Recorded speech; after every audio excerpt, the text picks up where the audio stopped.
Fisamek is in the house. Fisamek!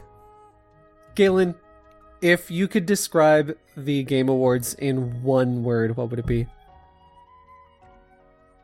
Ostentatious. Ostentatious? I know him. Yeah, he was one of the pro gamers that won, right? Oh my god, I bet there's a freaking person named that. If there isn't, I claim that gamer tag. That seems excellent. That's not your name. That's not even your name. Okay, so what would you describe it as? One word or less. You mean one word or fewer, huh? That's some grammar frickin' Nazi stuff for you. Well, no, you could have like a zero count word, and it's just a bunch of sound effects. Stop it. I'm gonna break tradition, and I'm gonna say actually 2 words. Break tradition? This is the first time we're literally doing this. Beautiful.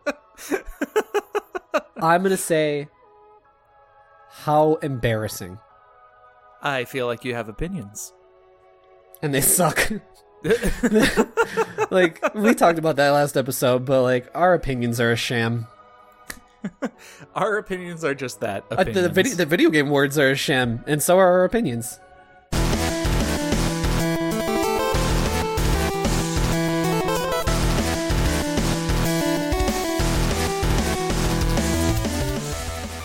Hello, my beautiful indie darlings. Friends, thank you for joining us today on the Nintendo Everything Podcast, episode 58.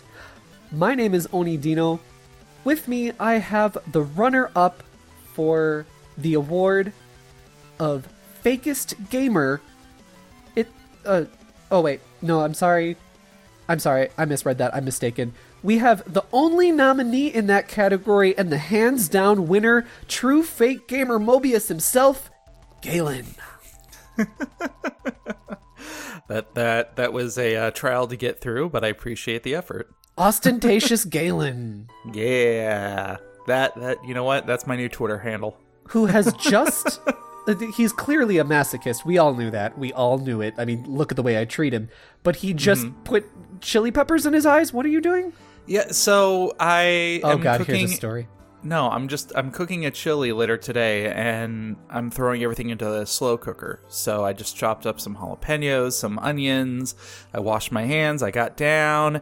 I started talking to you, and I was like, oh my god, I have to deal with this again. And like face-palmed, rubbed my eyes with my hands that still have the jalapeno sauce on it, apparently.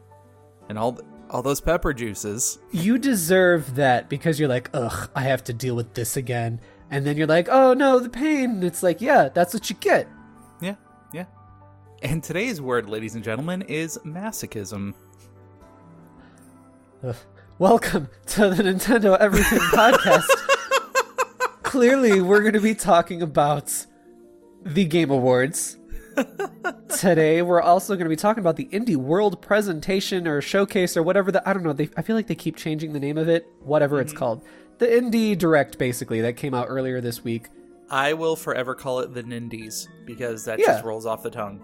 Yeah, why not? I mean, it's pretty lame, but it's also a little bit endearing. So, sure. The Nindie Showcase Direct. Also, can I say that during your opening, when you said, hello, my indie darlings, I just imagined you to have this very, like, 1920s heiress voice to you. It was like, oh, hello, my indie darlings. Like... I'm really kind of sad that you didn't go with that. I'm a flapper girl. Women can't vote. Why? Why this awkward silence did you leave? No, Why wouldn't you say something? Just gonna make me sound like a misogynist? I'm gonna let you stew in that one for a bit. Oh, I'm sure I'll get you back in this episode. I edit this thing, you know that. I know. It's not gonna be hard, and I'm gonna give you plenty of chances. Yeah. So, friends, thank you for listening. We are a weekly show. Episodes go live every Sunday. We are on all of the podcast platforms, iTunes, which is called Apple Podcasts, whatever, it's a thing, Spotify, which has been increasing in popularity a lot lately, Stitcher, Google Podcasts, you name it, we are there. please take a moment to rate us or like us or subscribe or whatever the hell you have to do on your listening platform of choice. It's the best way to support our show. Galen, it's the what? It is the best and only way to support our show. That's correct. Well, not the only way. Yes, it is. I mean, you can share the podcast with somebody else and be like, yo, listen, I've been hanging out with these people on the internet and they're got bad opinions, but sometimes the banter's okay. And you know what? That's all we need in life is just we got to aim for a solid 5, drunk 6, and that's what the both of us are. And you can also let us know how we're doing by sending us emails. Oh, sure. I mean, no, don't listen to him. Emails are for talking points and for us interacting with our audience. We need the ratings and stuff on the podcast platform so that way we can get recommended through algorithms and all that junk. But it's super helpful when you also just genuinely recommend us to somebody else, whether it's in person, whether it's on the internet, on a forum, on Reddit, whatever. That is always super helpful. Anything you can do to help us out, we greatly appreciate. The show has been growing and it's just been a great experience, and I want to keep this going. Tell your friends and your families about it. I mean, this year, give the gift of Oni and Galen's voice. But make sure it's a friend that, you want to hurt. What? I mean, what, are you going to give this to somebody you like? I don't know. This is we are the podcast equivalent of A Nightmare Before Christmas, the Halloween town trying to figure out how to make Christmas, so then they're wrapping gifts, then they open it up in the Christmas town, and then it's snakes. And it's this is what gifts are, right? Boo. That is what you're getting on the show, a dead rat in a box with a bow on it. I almost spit my coffee. The Nintendo Everything Podcast, the dead rat of Nintendo podcasts. Let's start the show.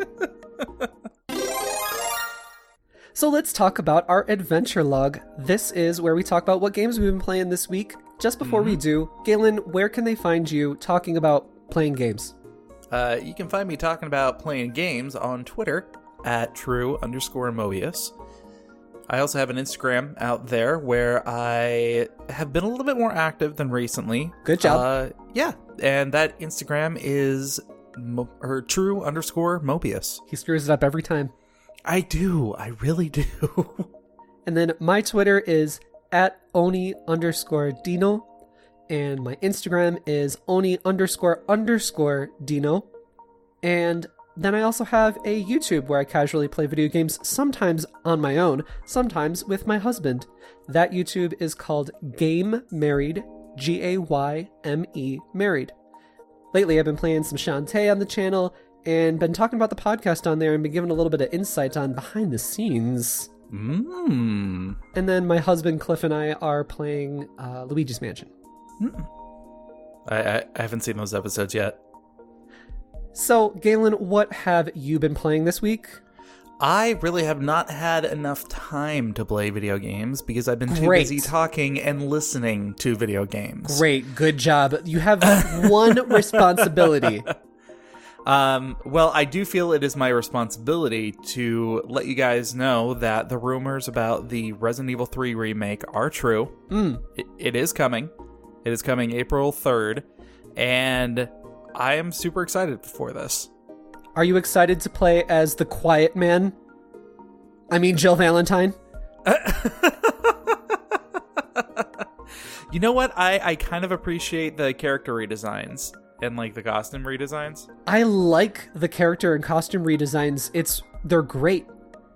But that character model of Jill Valentine, she looks like the quiet man, and the quiet man is the quiet man. So, oof. If y'all don't know about that game, that was a game that Square Enix Collective published. They showed it off at E3, I want to say 2018 maybe, and it's a smaller title. I think it's maybe $20-$30 on the PlayStation Store, but it's a brawler like the Bouncer, okay?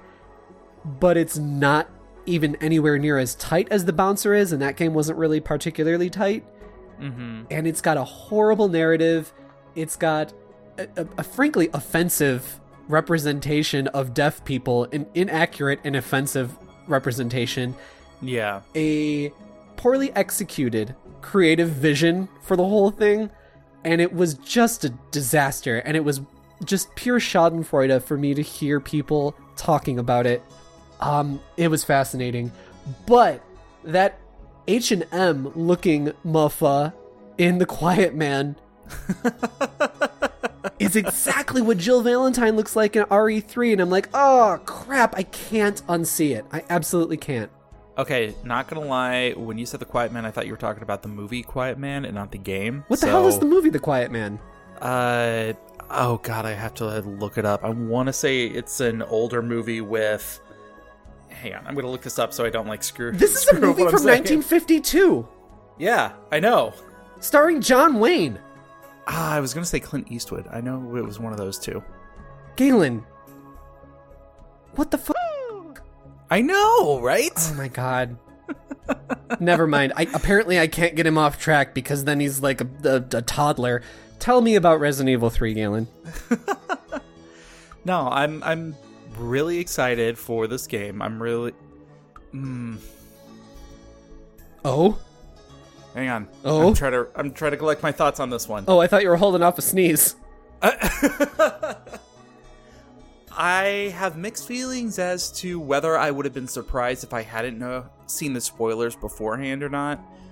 I am very happy to hear that they are mixing in their project or Resident Evil Resistance or whatever their multiplayer is, that they're mixing that in with this game. I think that's a very smart idea. Yeah.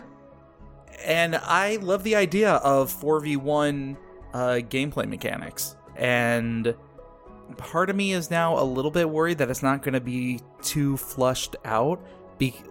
Why are they mixing it in with this game? Is it because they're not feeling too confident about the concept of it? Or is it because this was their original plan right from the beginning? I'm not quite sure which one. Well, thinking back to the original RE3, which I played a ton of that game, it was just kind of right place, right time for me, where it was just one of the few games that I actually owned, because, you rented a lot of video games back then, but I actually owned this one. And so it was just kind of it's the game that I had, and so I replayed it a ton. That game has a ton of replayability, and I think that it was built on that, because there's a lot of, when you start a new game, if I recall correctly, there's a lot of variables about okay, will dogs appear here, or will they be zombies, or will they be whatever? And there's variability put in there. Plus, on top of that, every time that you encounter the nemesis in the original RE3, you could be do I choose choice A or choice B? And then you have different things that happen based on that. Sometimes you go to different areas, or you come in from different areas, and then that also is a variable into what enemies will appear where, or what items will appear where. And so it just had a lot of replayability, but it was a short game compared to the previous two. Because, as we know, RE3 was not actually supposed to be the third entry. It was supposed to be a spin-off, but then Code Veronica was supposed to be the third game, but Capcom had an agreement deal with Sony where the first three entries had to appear on the Sony console, so then they had to whatever. It's a whole bag of cats. We can talk about it later. Feel free to write in if you want to hear more about it. NintendoEverythingPod@gmail.com. I've had 3 coffees. I feel I can tell a little bit. Shut up. One thing I did want to interject before we go on that one is you kind of bring up a good point about the replayability and replaying the game for multiple outcomes and multiple experiences. Yeah. Now that I think back on it, even back when they did RE2, I feel like that was kind of the direction that they wanted to bring the franchise into. With RE2, you had, of course, the was it the zapping system is what they were calling it, where RE2 was called the zapping system, yes. Yes, where it was Leon A, Claire B, Leon B, Claire A, so on and so forth. Whereas in this game, same exact thing. You had multiple choices, you had branching outcomes, different ways to replay the game and make it a unique experience each and every time. I wonder what of those aspects they are going to bring forward into this game. The success of Resident Evil 2 Remake was incredibly apparent. I mean, nomination for Game of the Year even. Mm-hmm, mm-hmm. And I'm wondering how much of that influence and with the changes that they did make in that game is going to showcase itself with this one as well. Yeah, I'm hoping that this one, just kind of like how original RE2 to original RE3 was, original RE3 began to be a little more action heavy. You know, you had dodge abilities that were sort of context based. I could never get them to work properly. So... we're just going to have to kind of see. I hope that they still have it, you know, dialed back like RE2 was. But, sorry, the thing I wanted to mention was how RE3 had the Mercenaries mode. And I can't remember if that was the first Mercenaries mode. I know that there was something in RE2, but that was one of the re-releases of RE2. And did that come out after RE3? Like, it's really hard to remember back then. But one of the meatiest... earliest versions of the Mercenaries was RE3, and I remember playing that a lot, and you could play as a bunch of different characters, and that was a real meaty part of the game, like a subsection of the game. So I see the Resident Evil Resistance thing being a replacement for the Mercenaries in so many words. I agree. I don't necessarily think it's going to be a replacement. I think there probably will be a Mercenaries mode in there because it feels very simple to implement that kind of a thing. It's just a matter of like setting up the parameters of the game type and putting your assets that are already in the game in there. I think that with the same way that RE3 was able to introduce Mercenaries and introduce that game type, the remake is introducing Resistance along that same vein. Because Resistance is looking really cool, and I really want to be able to, like, be an umbrella mastermind and set up little zombies around corners and just waiting for people to, like, just get nommed. Zombie U did it on the Zombie Wii U. Did it. Actually, there was a Microsoft game, Fable Legends, or not Legends. God, what was that game? It was the same basic concept. You were played as 4 different heroes, and then you had one mastermind villain who would set up monsters and everything for the team of heroes to go through and try to beat the level in. And that game actually got canceled, and I was really disappointed because I was really looking forward to it. This seems like that same basic concept, just given an RE coat of paint over it. So, very excited to see what that ultimate outcome is going to be, and I am definitely going to be picking up this game when it comes out in April. Backtracking once more, though, when you were talking about like the action elements or the emphasis on that when RE3 first came out, I really kind of hope they bring back the dodge mechanics. I do too. From RE6, actually. No, not that one. No, stop it. No, I think they can learn their lessons from what they did last time. And I think that as long as they make it so that there is a penalty if you do it at the wrong time, then it can still be effective. Like something similar to that where you have a dedicated dodge button, but it's not something to be used lightly. Okay, so yeah, my thought is that there needs to be not exactly like RE6, because I've been thinking about this a while. What a waste of time saying that aloud. It sounds so embarrassing. Yeah. Anyway, I don't want RE6's crazy flippy floppy whippy woppy, why am I saying that, dodge system, because that was just bonkers and dumb. I want it to be surprisingly more akin to something like Devil May Cry or Bayonetta, where if you dodge at the right time, it's a successful dodge. If you don't dodge at the right time, you're getting hit. And so it needs to be a punishment kind of thing, and it needs to be kind of like the evolution of quick time events, you know, because I think we're all kind of tired of quick time events. We don't need a big old A button on the screen.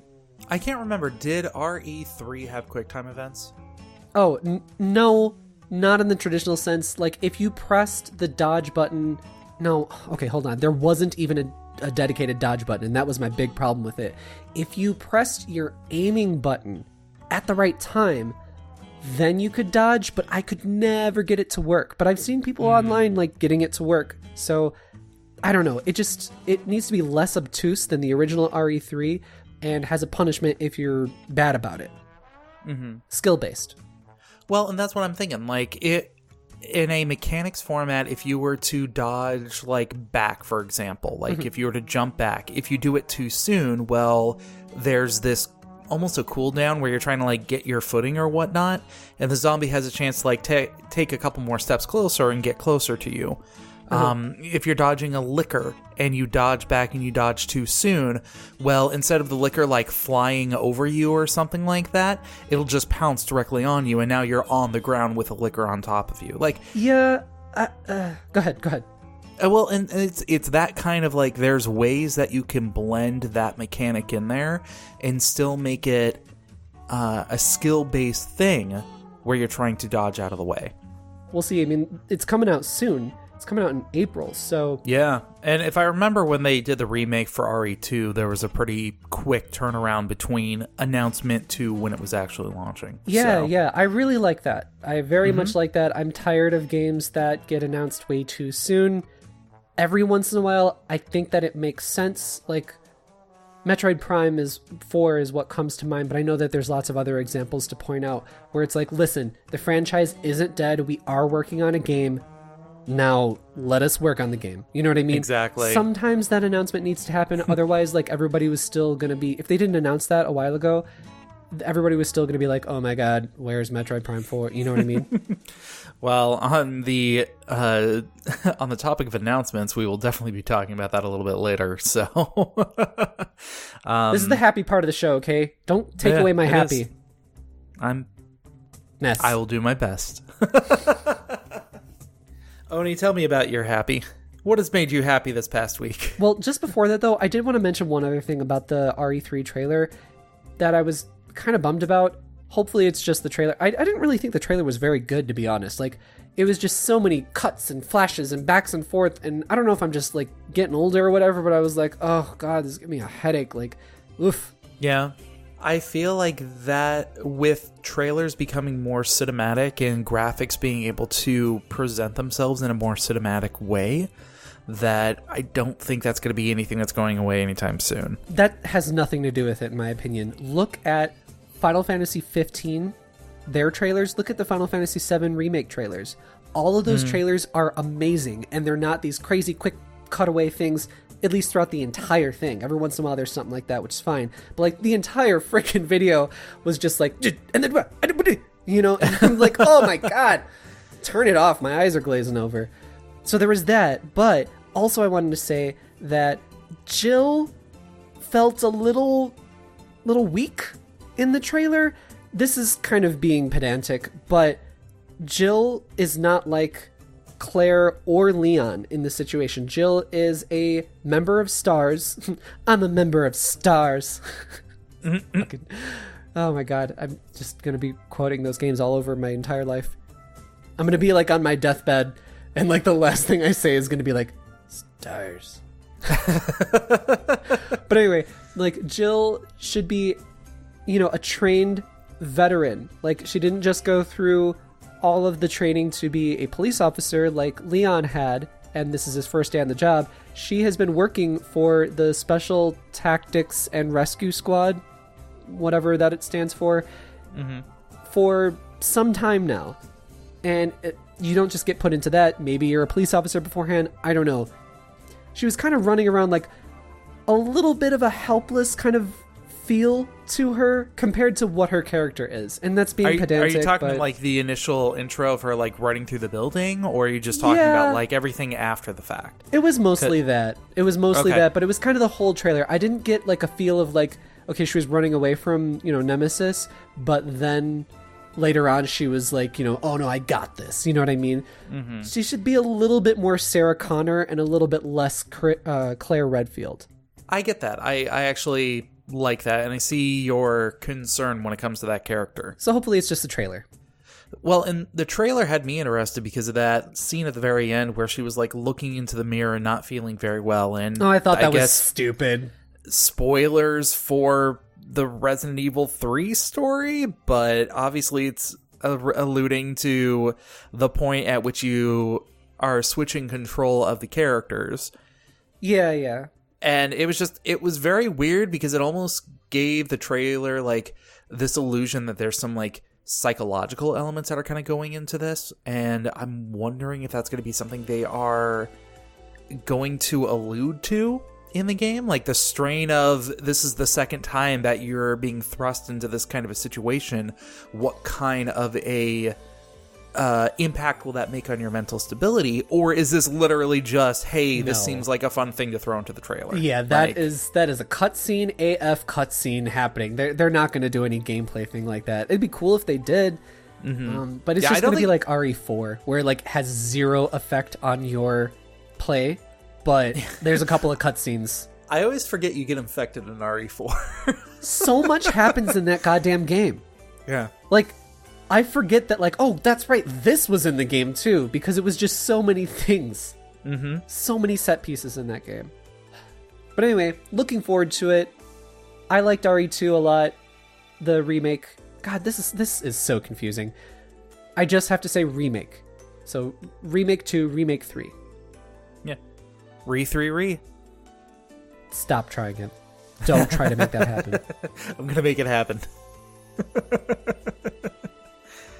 Everybody on Twitter, hashtag Re3Re. Galen, do you want me to cut this part out because it's so embarrassing? So this week, I have been playing a new game from Square Enix that just came out called SaGa Scarlet Grace Ambitions. Now, I think that this is the first SaGa game to come out in the West since, like, maybe the PS2? All of the SaGa games have been, like, sort of landlocked to Japan. So this is a really important game for this series. It is a, updated port of a Vita game. This was originally on the Vita, and now it's being released on PS4 and Switch, playing the Switch version, of course. And this is a really interesting game. The SaGa series in particular is very interesting because it does not follow the typical JRPG narrative or structure. Like, some of the games on the SaGa games on the Super Nintendo were basically an open world JRPG. Like, super ambitious.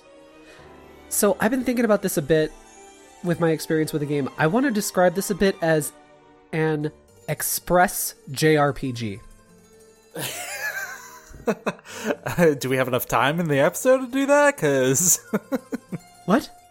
Like, you want to express your JRPG. Like, you have a lot of JRPG in you to express. Is this a joke, or are you just dense? No. Express as in, like, the express train. It doesn't stop at every stop. Oh, gotcha. Yes. Thank you for clearing that up, Galen. I know the listeners were very, very confused and just wanted to make sure I got everybody on the same page. Shit, now they're confused. Anyway, this game is so interesting because, alright, so it starts off and it asks you several different questions. I think like maybe even 10 questions about your personality. And there's A or B choices. And then based on that, they give you a suggestion for character and their stats to go with. Or you can change it from there. You're not locked into that. But I liked that so much. It reminded me of like Ogre Battle on the 64. It reminded me of a lot of like, and this actually is a little bit sprinkled throughout the game, like tabletop RPG elements or like Western RPG elements too. So it was really interesting that that was in there. So anyway, it gave me my suggestion. I went with it because you know what? I'm trusting the game. And there are 4 different story paths and character paths that you can play. I believe it showed 4 in the beginning. And so I think that none of these are going to be particularly long. And you play through one character's story, then you go through the other, and you go through the other. And I assume that they're going to meet up. I don't know. But you kind of already have a big party, and then you gather more people as you go through your own story. So even if they didn't meet up, that would be fine.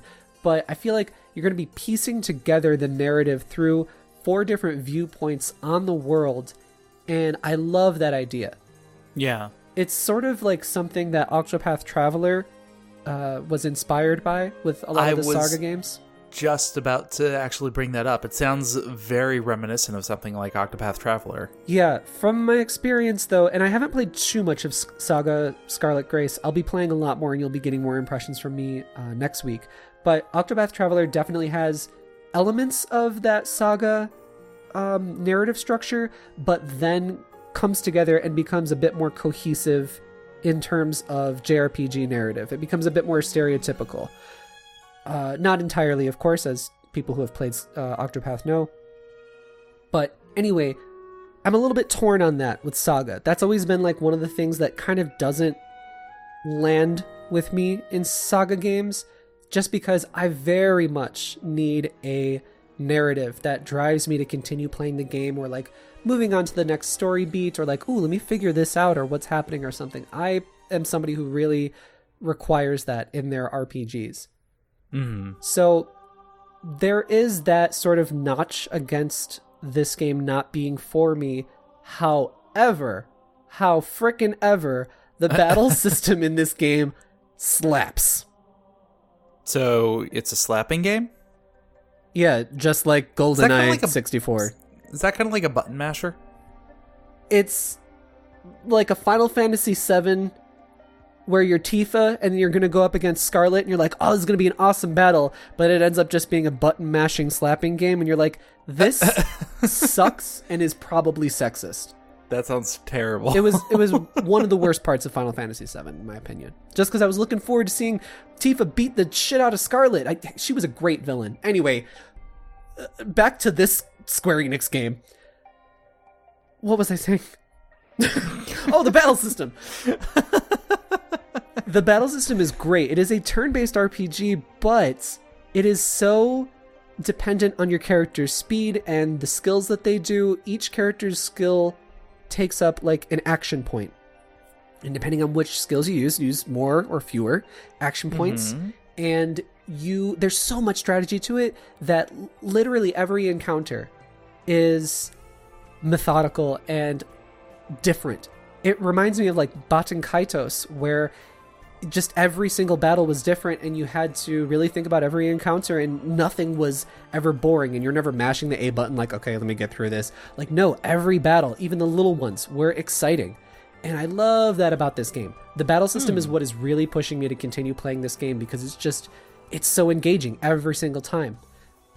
So, as I said, you have action points and stuff like that. You choose your party right before every encounter, almost like a strategy RPG, where you can choose all your stuff, you move everything around, you change your formations, and your formations give you a different amount of action points, or give you different criteria for increasing your action points every turn. So, like, sometimes you get one more action point each turn, or you get 2 more action points when you kill an enemy, or something like that. There's a lot of freedom, and it's kind of hard to explain this, but I went into this game totally blind, and I understood every concept very easily. So it's different, but very easy to understand. That's good. That's good. Yeah. It's not like Xenoblade where it's different, but a little hard to understand. I use that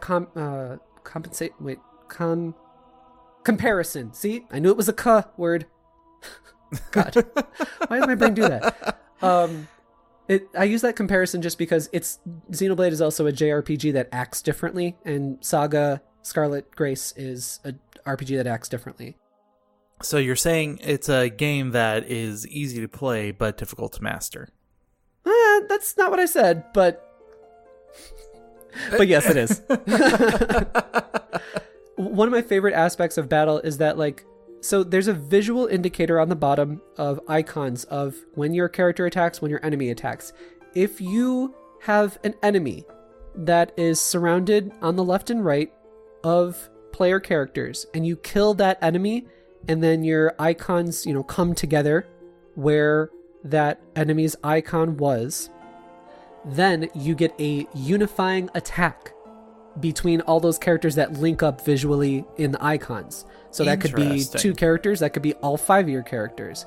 And that is part of the strategy, because pulling those off are so strong, and it is so gratifying, and it can like obliterate another enemy too. So you'll just suddenly kill 2 enemies and you get extra attacks and everything like that. That is one of the best parts of the strategy of this game. Okay. So that's all the positives that I have to say about that. Some of the negatives that I have to say is that, like, sometimes you just get dealt a bad hand. This is a hard-ass game. Battles are really hard. I'll get into tips in a second, but okay. One other thing that I have to say that I don't personally like, but I kind of understand, is that spells all take at least one turn. They're called incantations, and so you'll cast it on turn 1, and then... you'll start enchanting or whatever on turn 1, then you'll actually cast it on turn 2 or 3 or 4, whatever it takes, depending on the type of incantation that it is.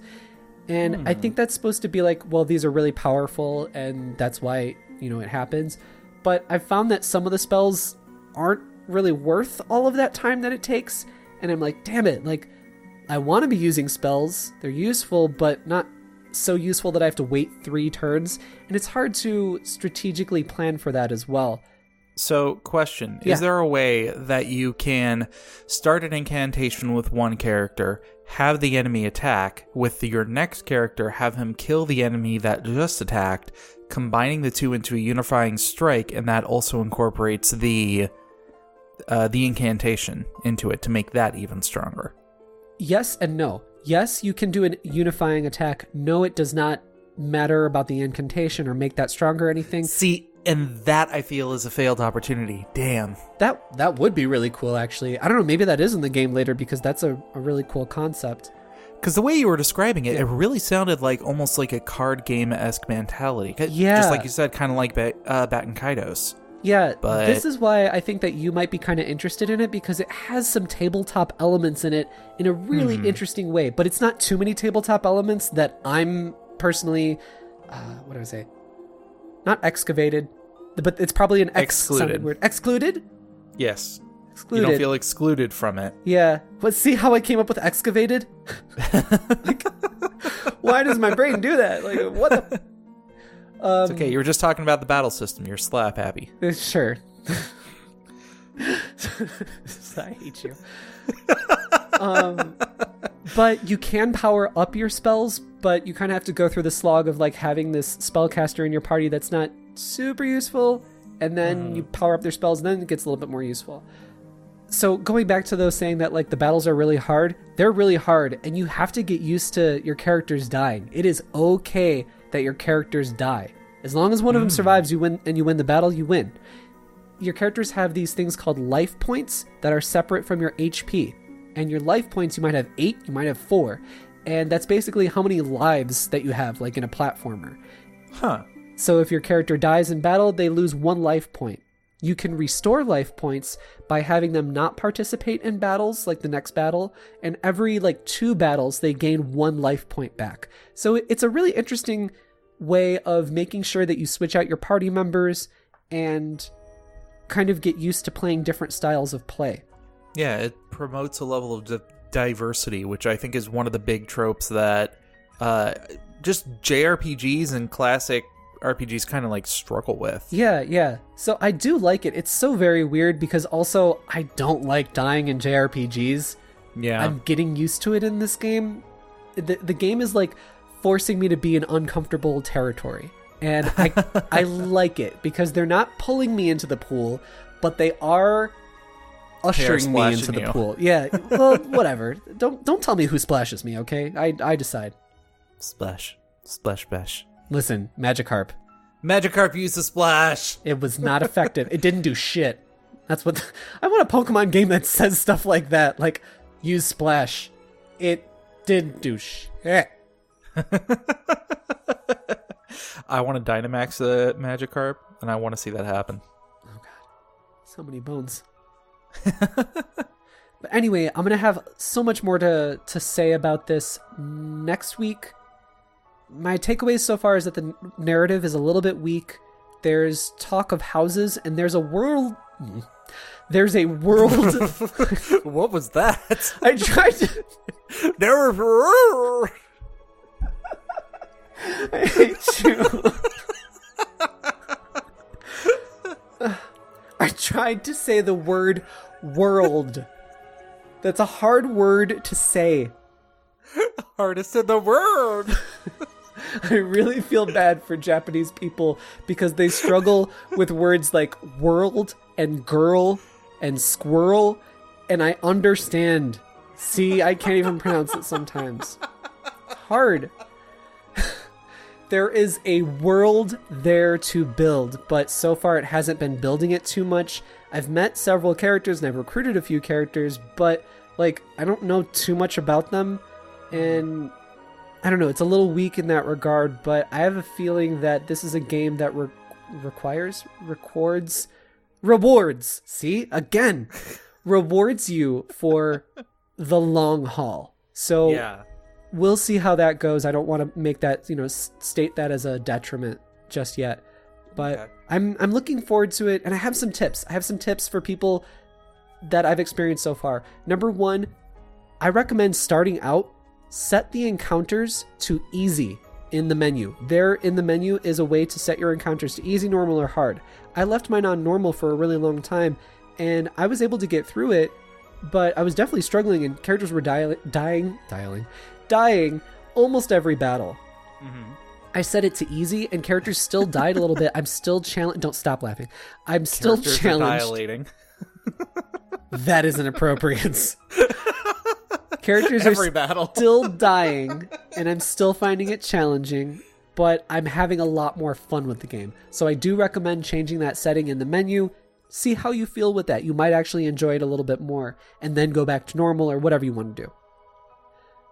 The other thing is read the tips menu. There are some new concepts in this game, or different concepts to a JRPG, that can be a little obtuse unless you get them explained to you. The tips menu is pretty brief. It's not like super crazy long tutorials, so that's really welcome. It's a very consumable type of tips menu, so I do recommend reading that.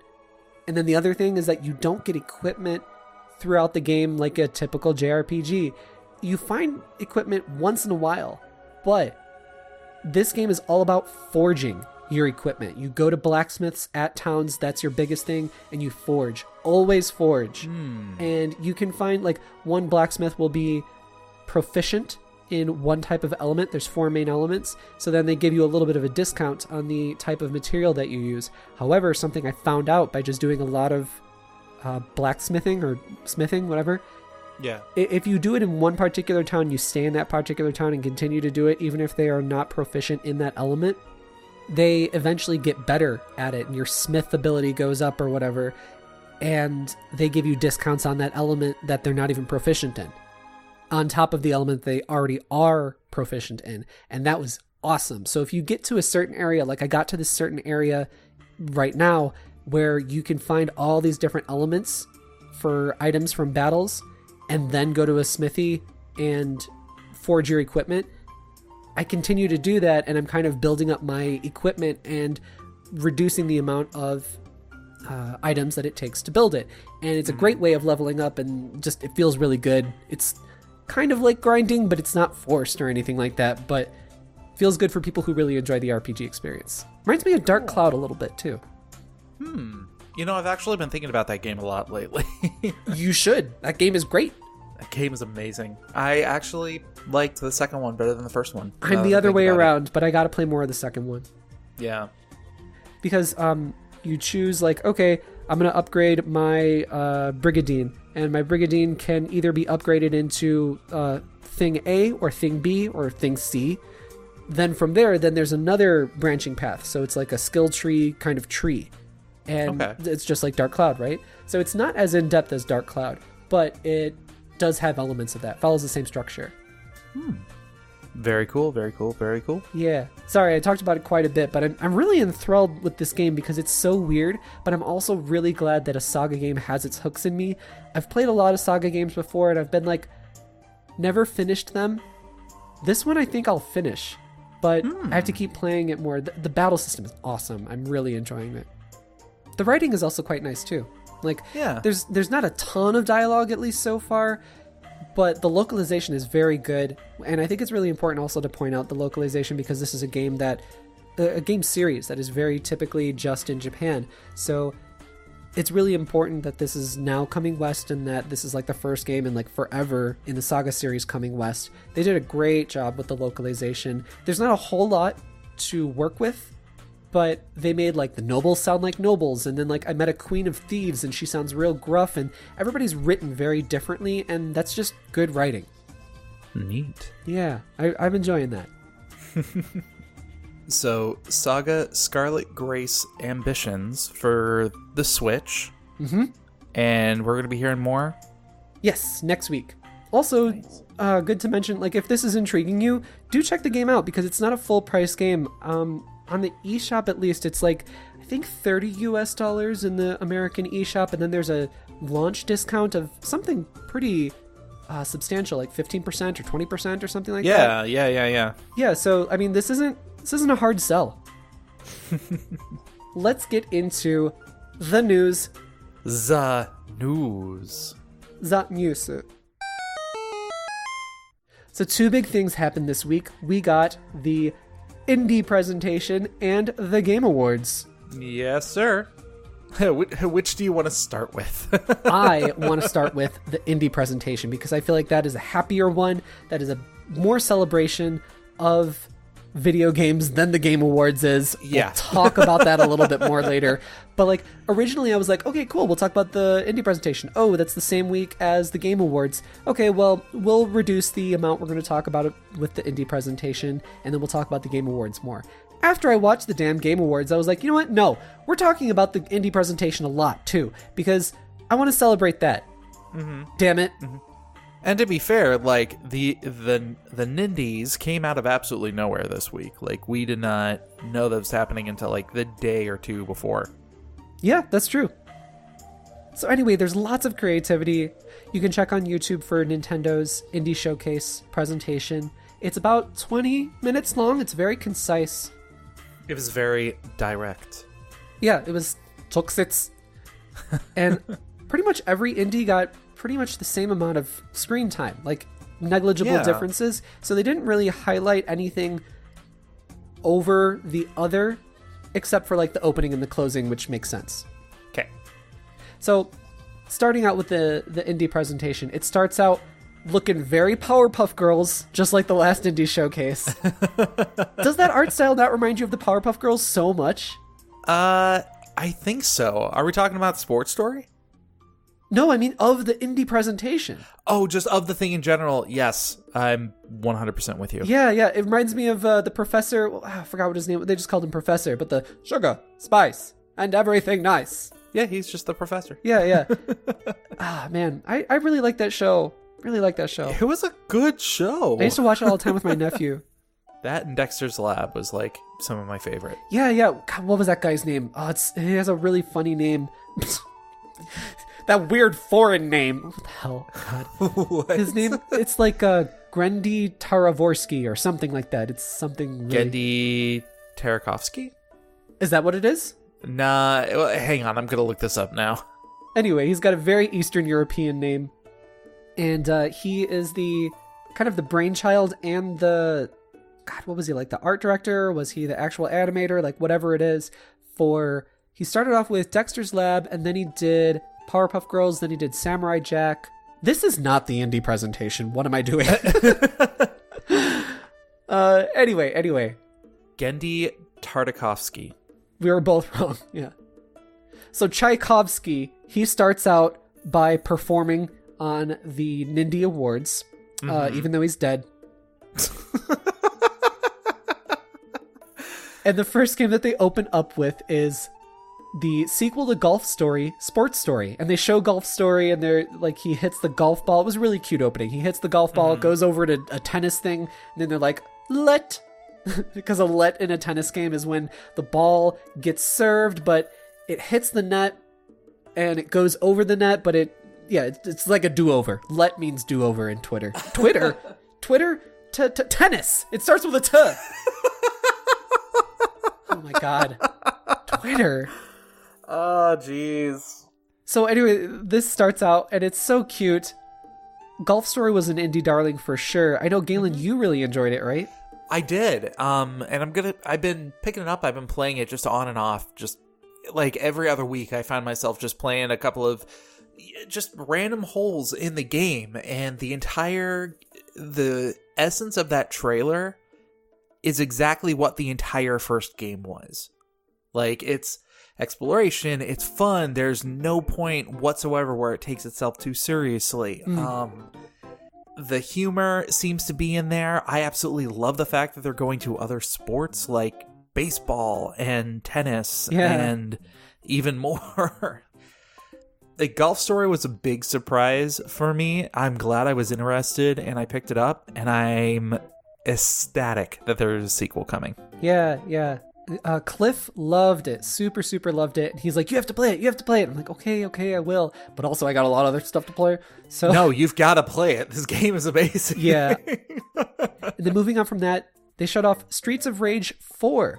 This is an indie developed but Sega published game, obviously because Streets of Rage is a Sega property. But I think it's really interesting where they're handing off these smaller games, or I should say, these long-standing properties, where either you go big with it or you go small with it, at least in, big publisher developers' eyes these days.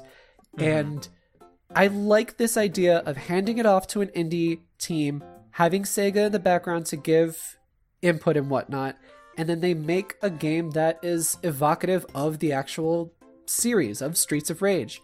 And this one looks really good. The animations and the art style is like hand-drawn, right? And the animations look really smooth, and they don't look like janky or rough or abrupt or something. Everything is smooth. Yeah. And I'm really enjoying the aesthetic of this game. I'm trying to remember what the game is called. It was a game that came out recently, but you played as these two high school girls who were going around trying to save their boyfriends. The River City Girls? Yes, that's the one.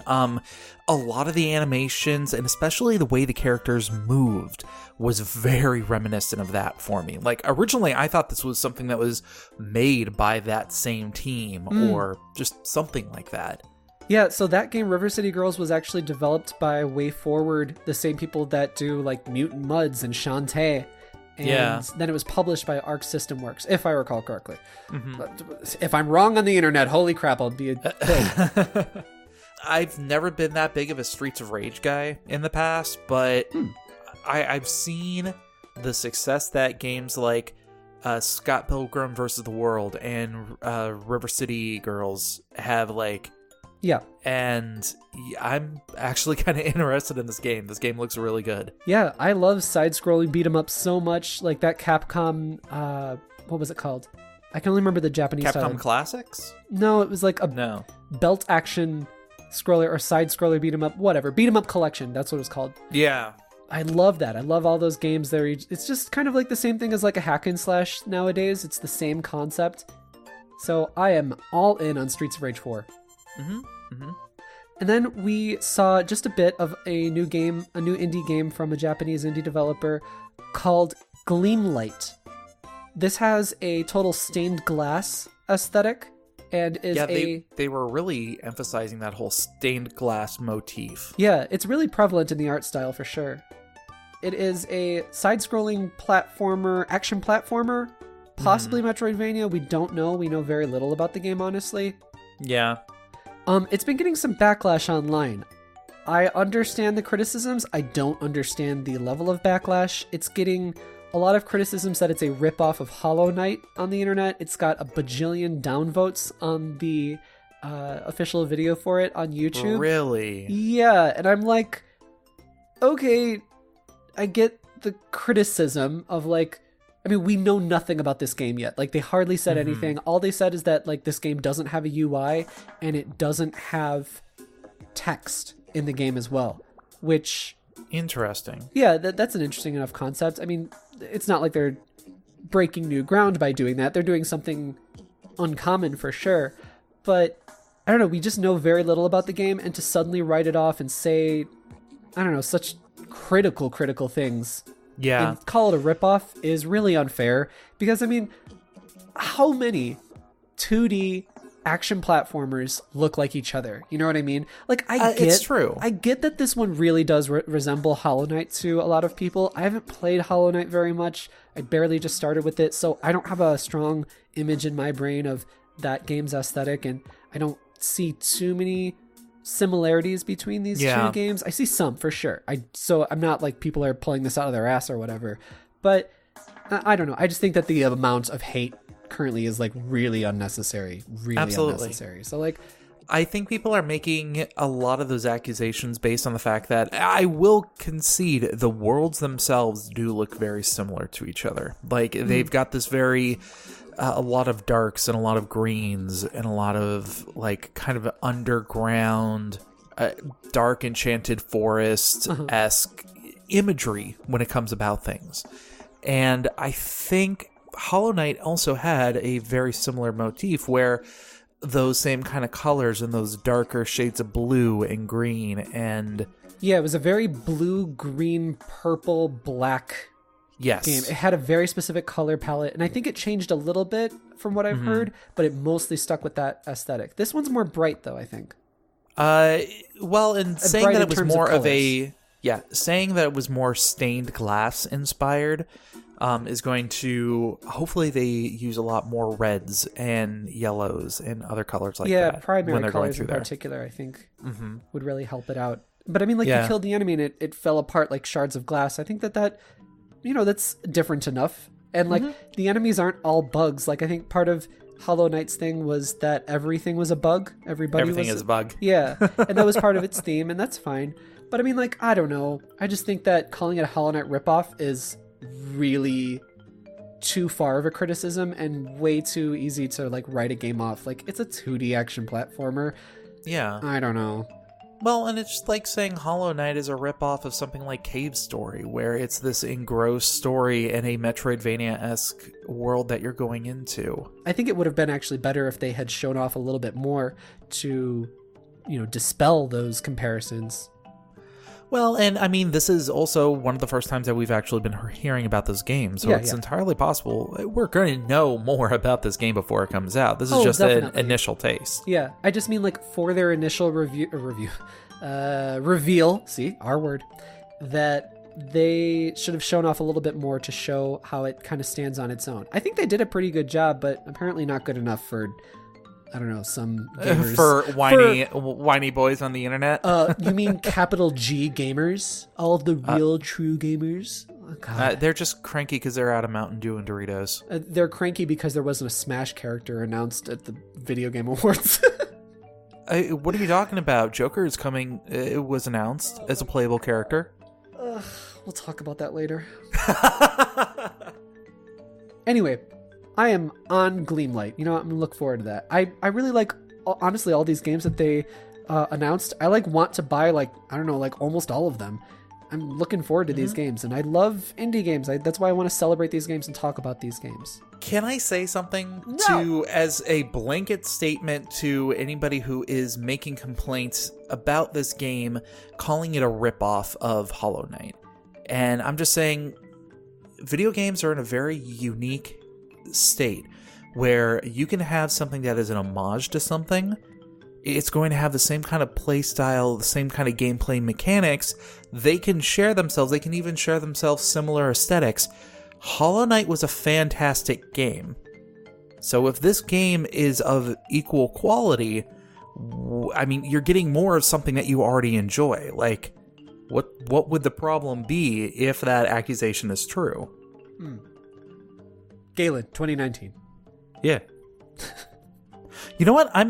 I'm actually kind of curious about this now. If you are someone who believes that this game is a ripoff of Hollow Knight, I would love to hear your opinion. So either hit me up on Twitter or shoot us an email. I'd love to talk about this more. Yeah, actually, I think in general, if you disagree with any of our opinions, which totally cool, of course, we're just talking, and I love to hear about people who have differing opinions than mine, who actually want to talk and don't want to just sling insults at each other until somebody, quote unquote, wins the argument. That's the most boring dumb thing. Stop it. Most boring dumb thing in the world to me is that kind of thing. hearing about what other people think about something that I don't think about or don't know about or whatever. That's just how you expand your horizons. And I love making friends with people that have different opinions than me. So yeah, write into us. Nintendo everything pod at gmail.com. Moving forward, we saw Bake and Switch. This is a party brawler where you fight and bake. It's got a big old screen view. Kind of reminds me of like Bomberman 64's multiplayer. It reminds me of, oh god, what's that game? Overcooked. Cook-Off? Overcooked. That's the one. Yeah. Also, everyone I think also. Is that game a ripoff? You know, whatever. Sorry. I'm not going to be that guy. Sorry. But anyway, this looks really cute, and I'm interested to learn a little bit more. A lot of stuff is happening on screen that can be rough for me, but I'm interested in hearing more how the game plays. I might be picking this up. I would be very interested in these Party-esque games if I could find anybody who would want to play these Party-esque games with me, but every time I bring it up, everybody says, no, I've got something else to do. I think they've learned. You are Karen. You are Karen from the Nintendo Switch commercial where like everybody's like on the rooftop and they're drinking and they're, you know, conversing, and then Karen sees them a building over and she's like, hey, my friends, and then she comes over and then they're like, ugh, so true, Karen brought her stupid Nintendo, everybody. And then she's like, guys, look, and she sets it up, and then everyone's like, we're drinking, Karen, we're having conversations. Here, let me set up Mario Odyssey where only one person can play. Oh my god. Your new name is Karen. God damn it. Okay, sorry. So, moving on, we got a game called Super Mesh. Yes! This is a very exciting concept, but I'm worried it's a little overly ambitious. No, this concept is amazing. It is. It's a very exciting concept. So, go ahead. I know you were really excited to talk about this, so tell me a little bit more, Karen, about Super Mesh. Super Mesh is amazing freaking game concept, and what it is that you take two separate genres, and they have everything from JRPGs to platformers to rail shooters to beat 'em ups, whatever Roll you want. threes. Well, you know what? I'm going one beyond because this game is going one beyond for me. Okay. And it mashes these two genres up to give you a customized game experience. Yeah, so I'm liking this concept, but I'm a little worried, like I said, if it's overly ambitious. I have very high expectations for this because a lot of the genres that they are appealing to seem very simplistic, if you will, or broken down into like a simplified state. So one of the examples they had is I don't know what this genre would be called. I guess technically it's an all on rails flyer where like gradients where like your character is moving in a slow scrolling direction and you're moving around the screen and shooting enemies as they fly at you. Like it's that mashed with a JRPG. So a lot of the tropes that you would find in a JRPG come forward into it. And instead of like flying a plane, you're now flying a giant robot or something. And I am really, really excited to see what can be generated with this. Yeah, that's why I think it's an awesome concept. But I mean, it's made by an indie team, and so that's why I don't know if this is too ambitious for whatever the size of their team is. Like, obviously there's going to be some procedural generation at play, but we need to know more about how they're doing things, how these games are put together.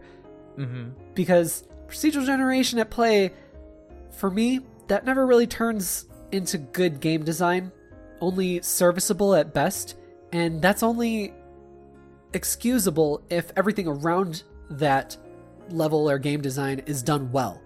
Yeah. For example, Chasm, which I played a little bit on my YouTube channel, Game Married, plug, is... Plug. So shut up. Is Press Y to plug. Is, what the... You throw me off with the... you just totally threw me off. Oh, that is a really solid, beautiful looking Metroidvania action platformer, 2D, and it feels great. Everything's great. There's some procedural generation, and there's some like certain areas that, you know, are always the way it always is. Mm-hmm.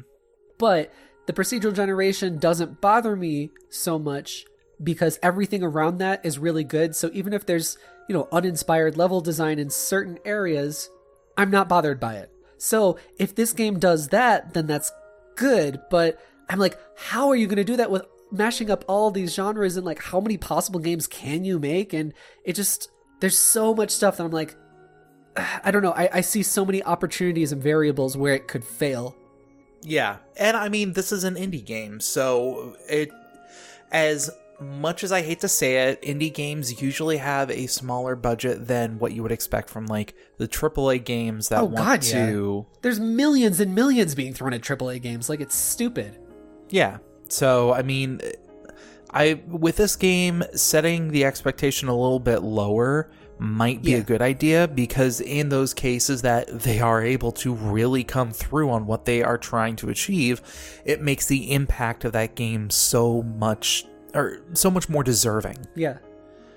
Another thing that I want to say is that procedural generation should really be used as more of a tool within the game more than the core concept of the game itself. Because if you take it as the core concept of, look at this game, it's procedurally generated, you get something like No Man's Sky, where, everything's amazing. There's like a bajillion different planets you can go to. It becomes kind of surface like a quarter of them are interesting. I hope you find them, but they're there. Yeah, I don't know. When I hear procedural generation, I get a bit of a red flag, but it's not a deal breaker for me. Yeah. It's not a deal breaker like roguelike is sadly a deal breaker for me, because there's so many things about a lot of roguelike games that I do like, but just that lack of solid forward momentum and progression is just like, it just kills my gaming appetite. Yeah. And there's so many that I just want to like. What is interesting, Wizards of Legend. What is interesting is that the main developer, when he came on talking about all this, he gave some sort of a 6-digit code or something. And I'm wondering, gave everybody a social security number, right? Yeah. Wait, your social security number is just 6 digits? Yeah.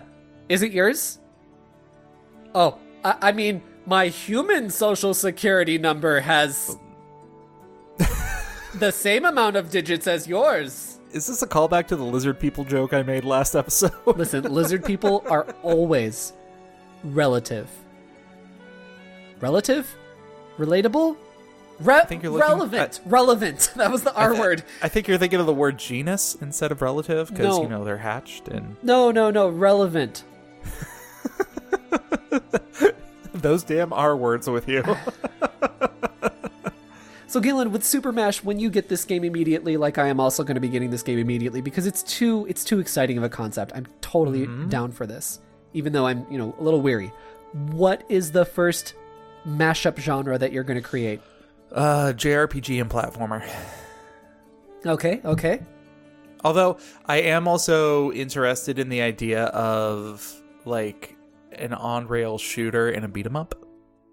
Yeah, that's going to be weird. Yeah, and that's the thing. There's so many weird combos that you can do with this. I'm like, how is it going to turn out?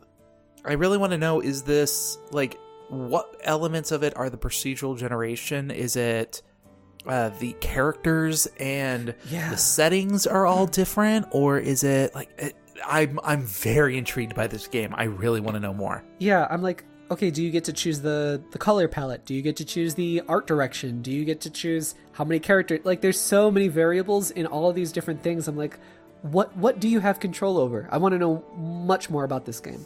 Yeah. Maybe I'll reach out to the devs and tell them to come on our show and tell us about it. Ask them for a free copy. No. I mean, if they want to, we'll talk about it. But to have them tell us about the game a little bit more and tell our audience about the game. Yes, please. Yeah. So that was Super Mash.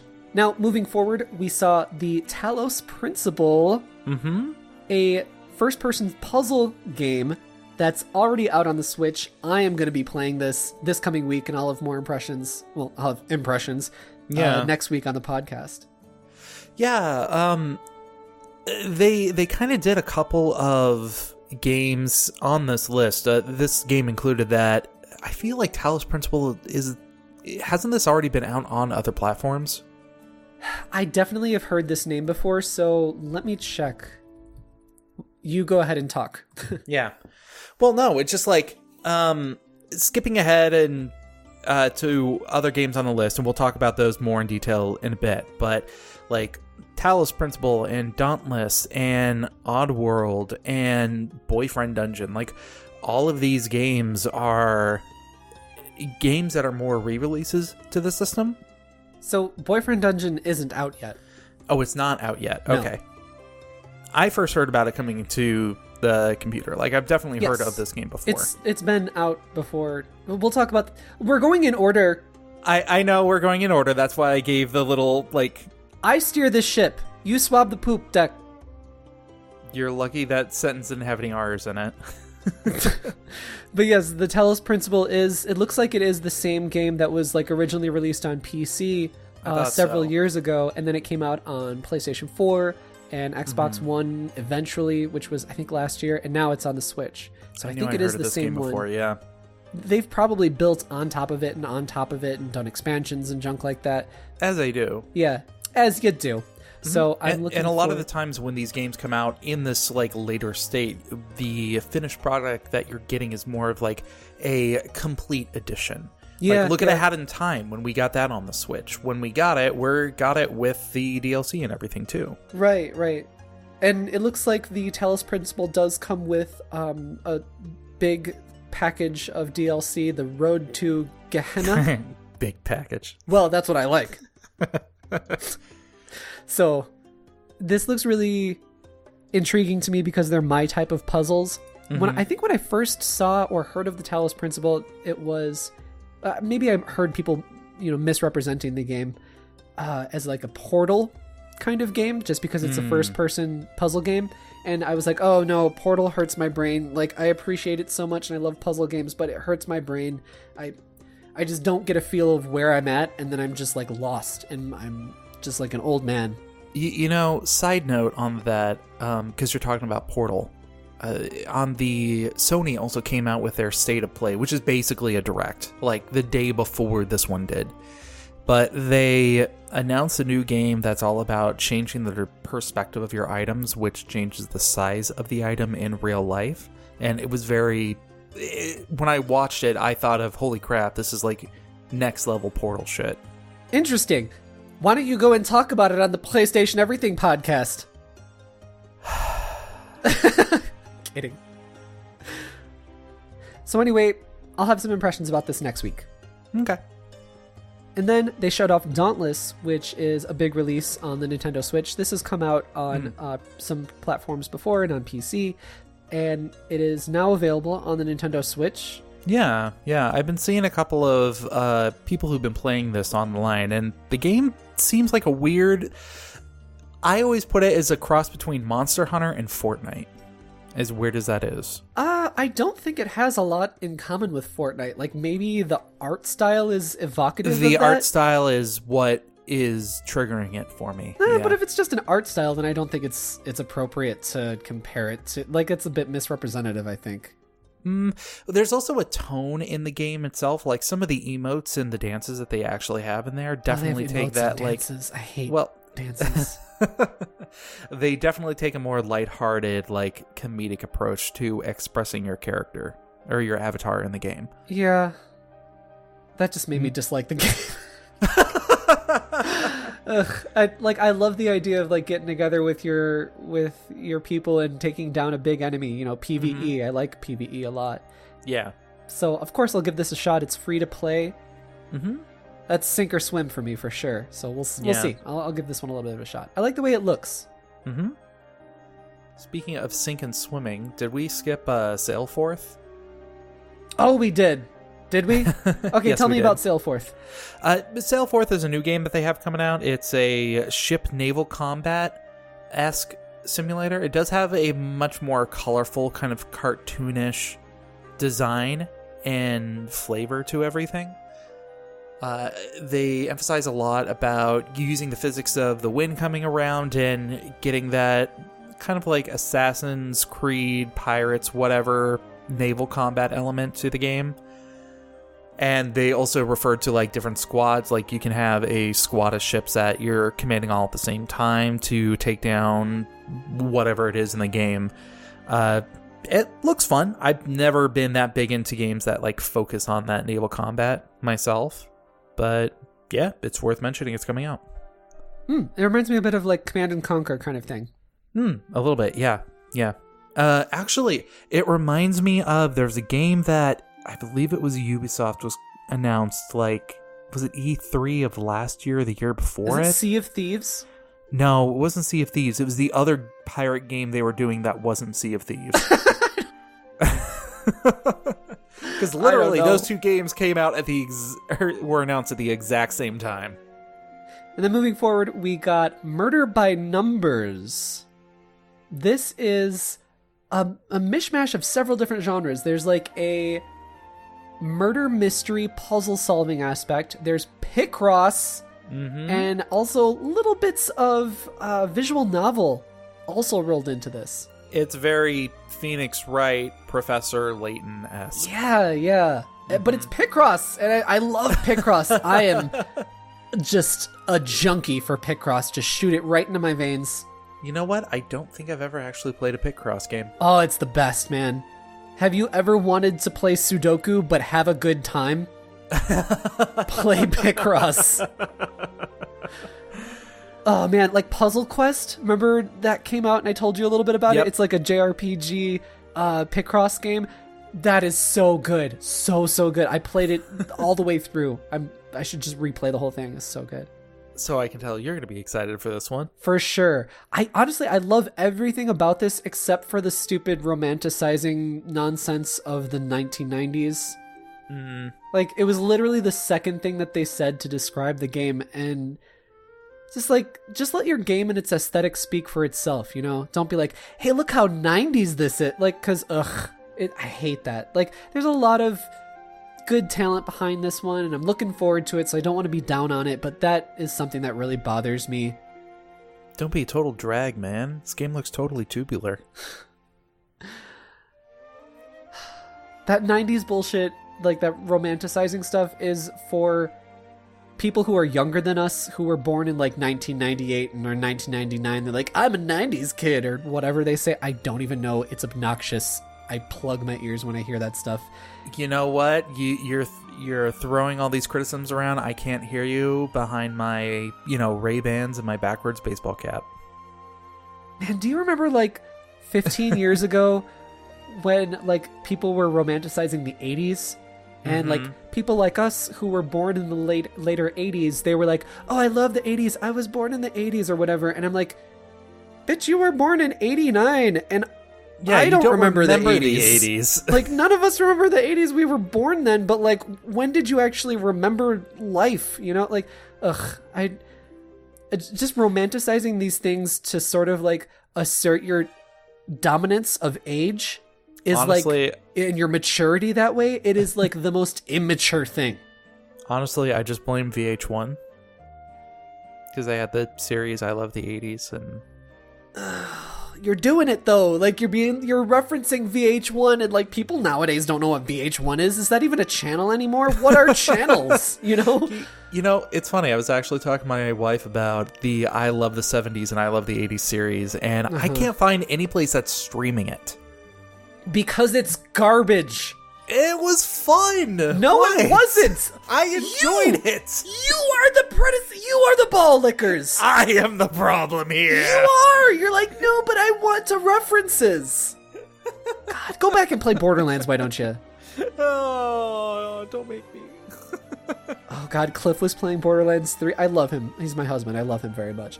But he was playing Borderlands 3, and I was just sitting next to him when he was playing, and he was like, look at this gun. It's Stranger Things gun. I was like, what? He's like, look. And like, just the tagline says that it's Stranger Than Things. And I'm like, that's the joke. The reference is the joke. Like, yeah. How uncreative writing. Like, the writing is not the greatest in BL3. references for the sake of references. It's so stupid. And that's why the 90s thing bothers me. Like, go ahead, have it be this aesthetic and just like weird, but let it speak for itself and don't be like, oh, cool, 90s. I'm doing like a waving. Why am I an inflatable tube man at like a car show? That's what I'm doing right now. Mm-hmm. It's making me lose my mind. We have to move on to the next game. Oddworld, Stranger's Wrath. Yep.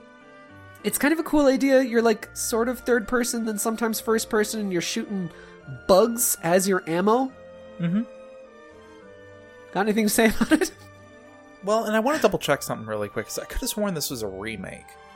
Like, because they were saying that this is the HD version that they're coming out with. I just couldn't remember what platform it originally came out on. Yeah, I have no idea. It's, it has a lot of FPS elements in it, and FPS games are kind of not my thing, so I didn't really pay too much attention to it. This was originally an Xbox game. Xbox original? Xbox original. Came out Or do you mean the Xbox January One X? Or do you mean the Xbox Series X? Xbox SX. Just call it the Sexbox. That's the only way we're going to be able to differentiate it. I really do see somebody making that acronym for that, but we'll course. talk about that in the next bit. They knew what they were doing. Speaking of what they knew what they were doing, the developers of Skatebird, they knew what they were doing. Tony Hawk, more like Tony Bok. This game... What? That's the pirate game, or the pirate song. I don't care. It's still fun to say. What? Oh. Anyway, we got Skatebird Tony Hawk.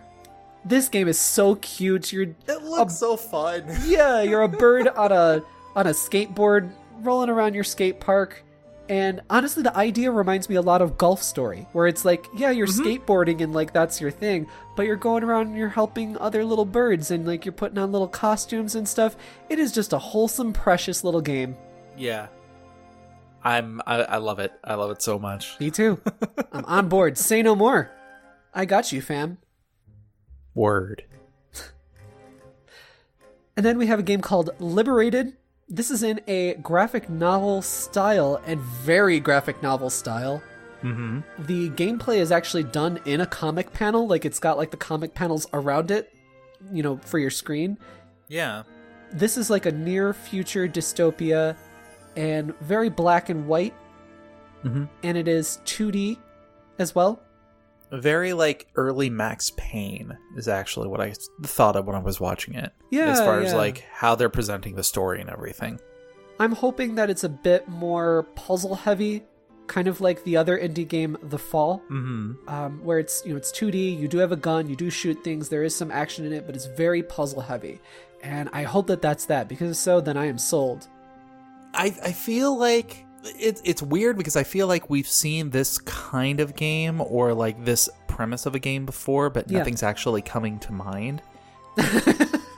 It's weird because like it seems like a very familiar and almost welcoming genre of stylized game. Yeah, but again, I can't put my finger on, have I actually seen this before? I don't know. I don't know. I feel bad saying this, but this is kind of like a forgettable concept to me, because there are a lot of these kinds of games, and I don't know, it doesn't like spark interest in me, but yeah, I mean, it doesn't look bad or anything like that. It's just, I don't know. I feel bad saying that because I don't know anything about the game, and I'm not trying to like, diss the game. You know what? It looks like it'll be an entertaining game, and I appreciate a game trying to set itself apart from other conventional ways of storytelling.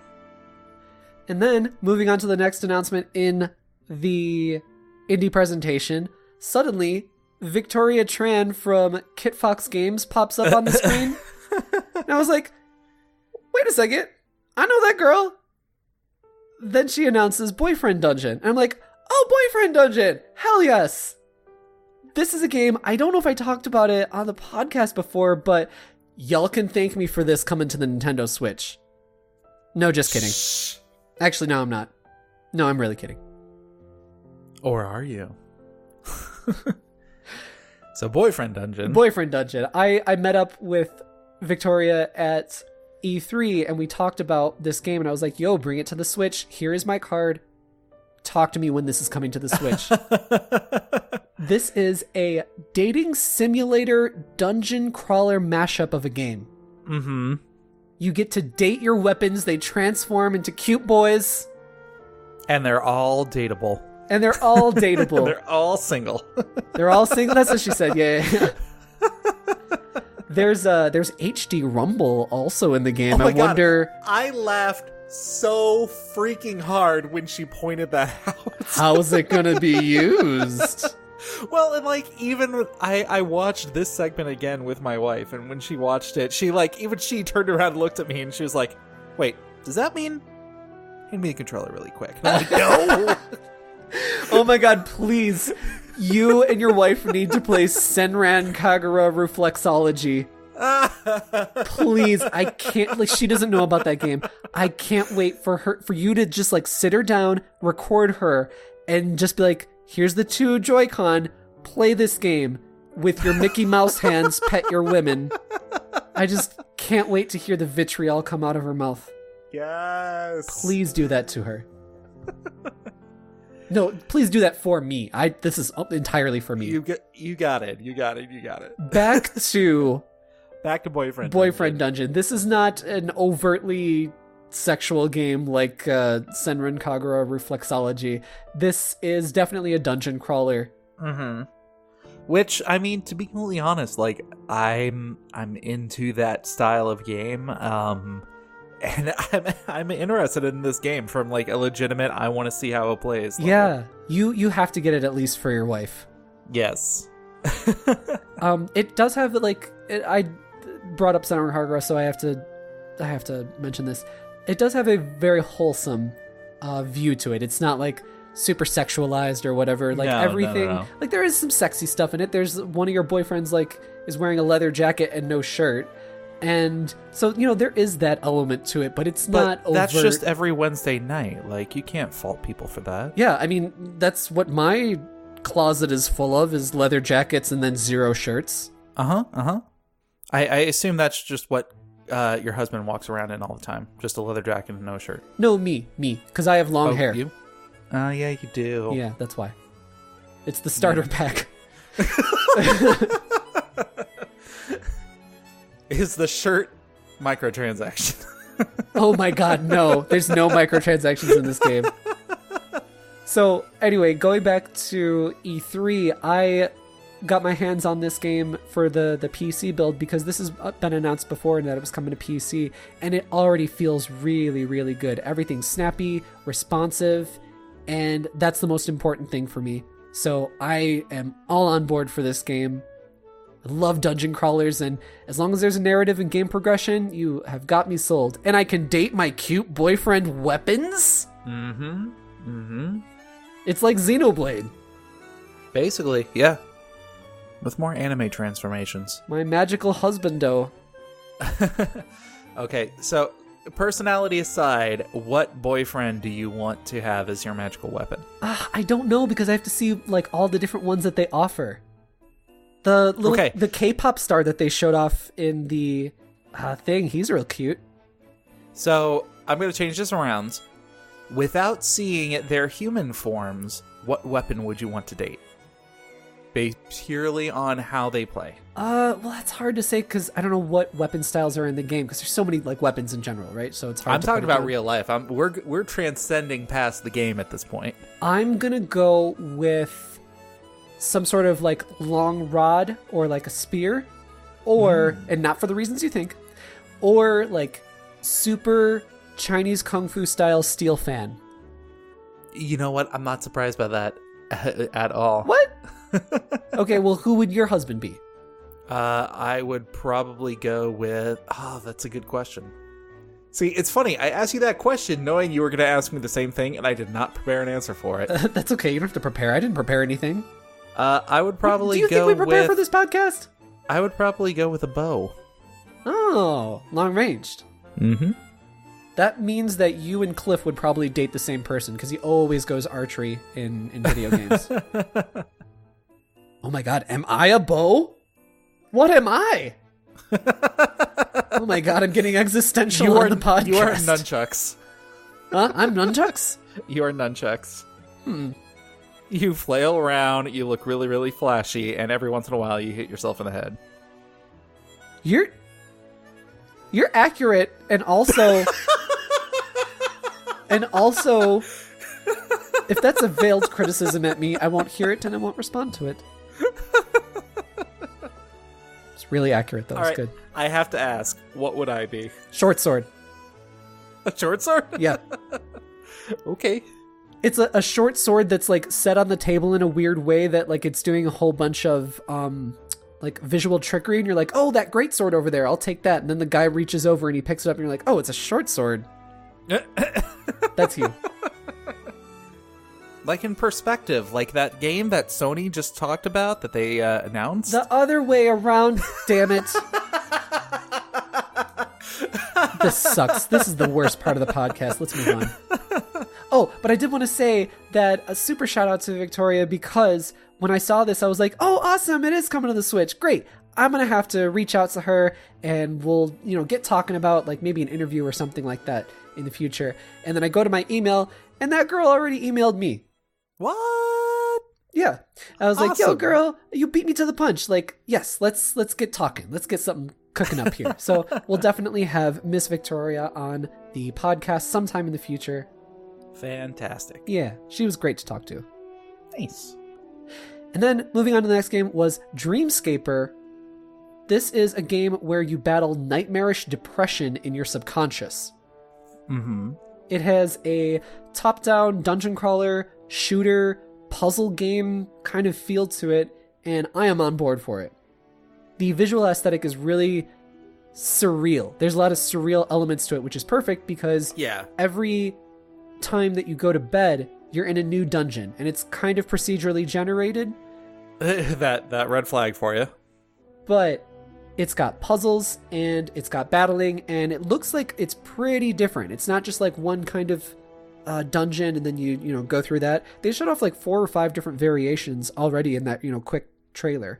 So and all of it like looks very visually interesting. So if I get to stare at my environments for quite a bit, I'm on board for that. Yeah. What did you think? It made me want to know more about what the game had to offer, and like dealing with something as complex as depression. Like there's so many different interpretations of that. It's going to be interesting to see how the game interprets it into just a playstyle mechanic. Yeah, I feel like I'm going to be like super good at this game. Been there, done that, slayed the boss. And then they showed off the Survivalists, which is, I guess, sort of a sequel to, what was it called? The Escapist? The Escapist, thank you. Yes, it's technically set in the same world. So, in the same world that you were busting out of prison, now you're stuck on an island. Ah, I see. Mm-hmm. So then this one is about, like, crafting, base building, survival, and there's also co-op in the game. Yep, there's co-op, multiplayer, all that good jazz. There's a day and night cycle, procedural generation. There you go, your favorite words. Yep, and it's like a sandbox game. Well, and not to bring up an old topic, but like, this is what I mean by procedural generation should be more of a tool than it should be the core concept of a game. Because like, I looked at this as, hey, this is a world where I want to craft and I want to bank my own base and just kind of make my own world. And the fact that it is procedurally generated is almost a side note more than anything. Yeah, I see. So I like the aesthetic, and I like the setting that they're going for, where it's almost like tropical island. Yeah, that's a lot of fun. Another game that, I mean, there's lots of games in this genre, but a game that came to mind is Don't Starve. Did you play that one? Fun story. That was actually one of the first PS4 games that I played. Oh, nice. Mm-hmm. Yeah, so it reminds me a bit of this, but way less bleak. Yeah. I feel like this one might be a little more forgiving. Mm-hmm. I've always been a fan of the Escapist series, so I'm excited to see more games coming out in that same genre. Then they capped off the show with the announcement of Axiom Verge 2. Mm-hmm. This was a big one because Axiom Verge was definitely an indie darling. Lots of people loved it. It was famously made by one guy, Thomas Happ, I believe is his name. Mm-hmm. He was the person that introduced it. And he made that, of course, as a love letter to Super Metroid. It also came out when there hadn't been a 2D Metroid forever. Yeah. And everybody was just craving a 2D Metroid. And that game was like super fantastic. Everybody was like, this is better than some Metroid games. Mm-hmm. And it also took him a while to make. Like, he It spent did. a couple of years on his own just putting everything together and, like, putting his own polish on everything. yeah, the entire game, if I recall correctly, even the music, the visuals, everything was made by just him.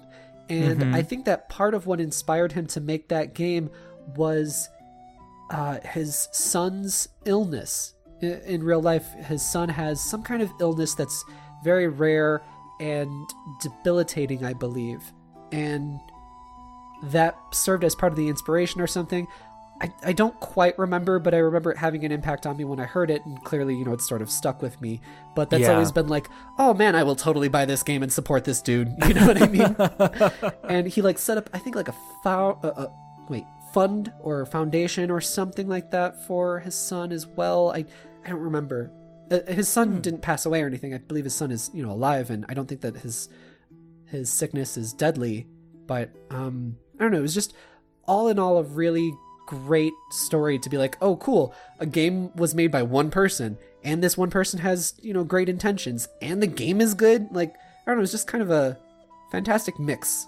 It was very inspiring. Yeah, super inspiring. Yeah. So anyway, Axiom Verge 2 got announced. And this one looks pretty structurally different from the first. The first one, like we said, is Metroid inspired, but this one seems to be a bit more melee and skill based, and is probably a side-scrolling action platforming Metroidvania. But the way that you fight and interact with things seems to be quite different. Mm-hmm. I actually did not get a lot of experience with the first one. Oh, no? no? The first Axiom Verge. Yeah, it was just... It's always been one of those games that I wanted to pick up, but I never had, I was never there to be like, oh, it's on sale, but I'm playing this other game right now. Mm-hmm. I'll pick it up next time. And that just, has carried itself over a bunch of times. So. Yeah, you should definitely pick it up because it is a really good game. I didn't beat it. It was on the Wii U, or I should say I bought it on the Wii U, and I didn't beat it. That was sort of the transitional period from Wii U to Switch. Yeah. But I had thoroughly enjoyed my time with it. There was a lot of excellent visuals and excellent pixel art done that was just awe-inspiring when I approached this enemy. And the narrative was interesting and mysterious too, that kept breadcrumbing me and making me want to continue the game, which is great. Yeah. I love it when games do that to the player. Mm-hmm. Well, I'm excited that there's going to be a sequel. Yeah.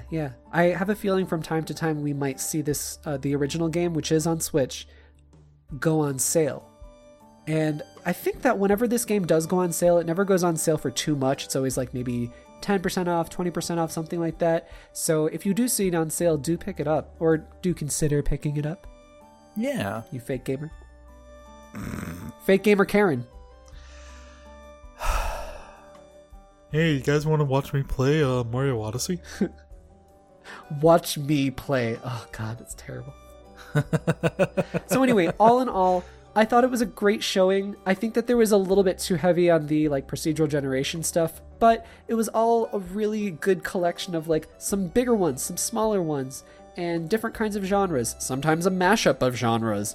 And I just love indie games, and I love that the Nintendo Switch is now the premier platform for indies to release. Agreed.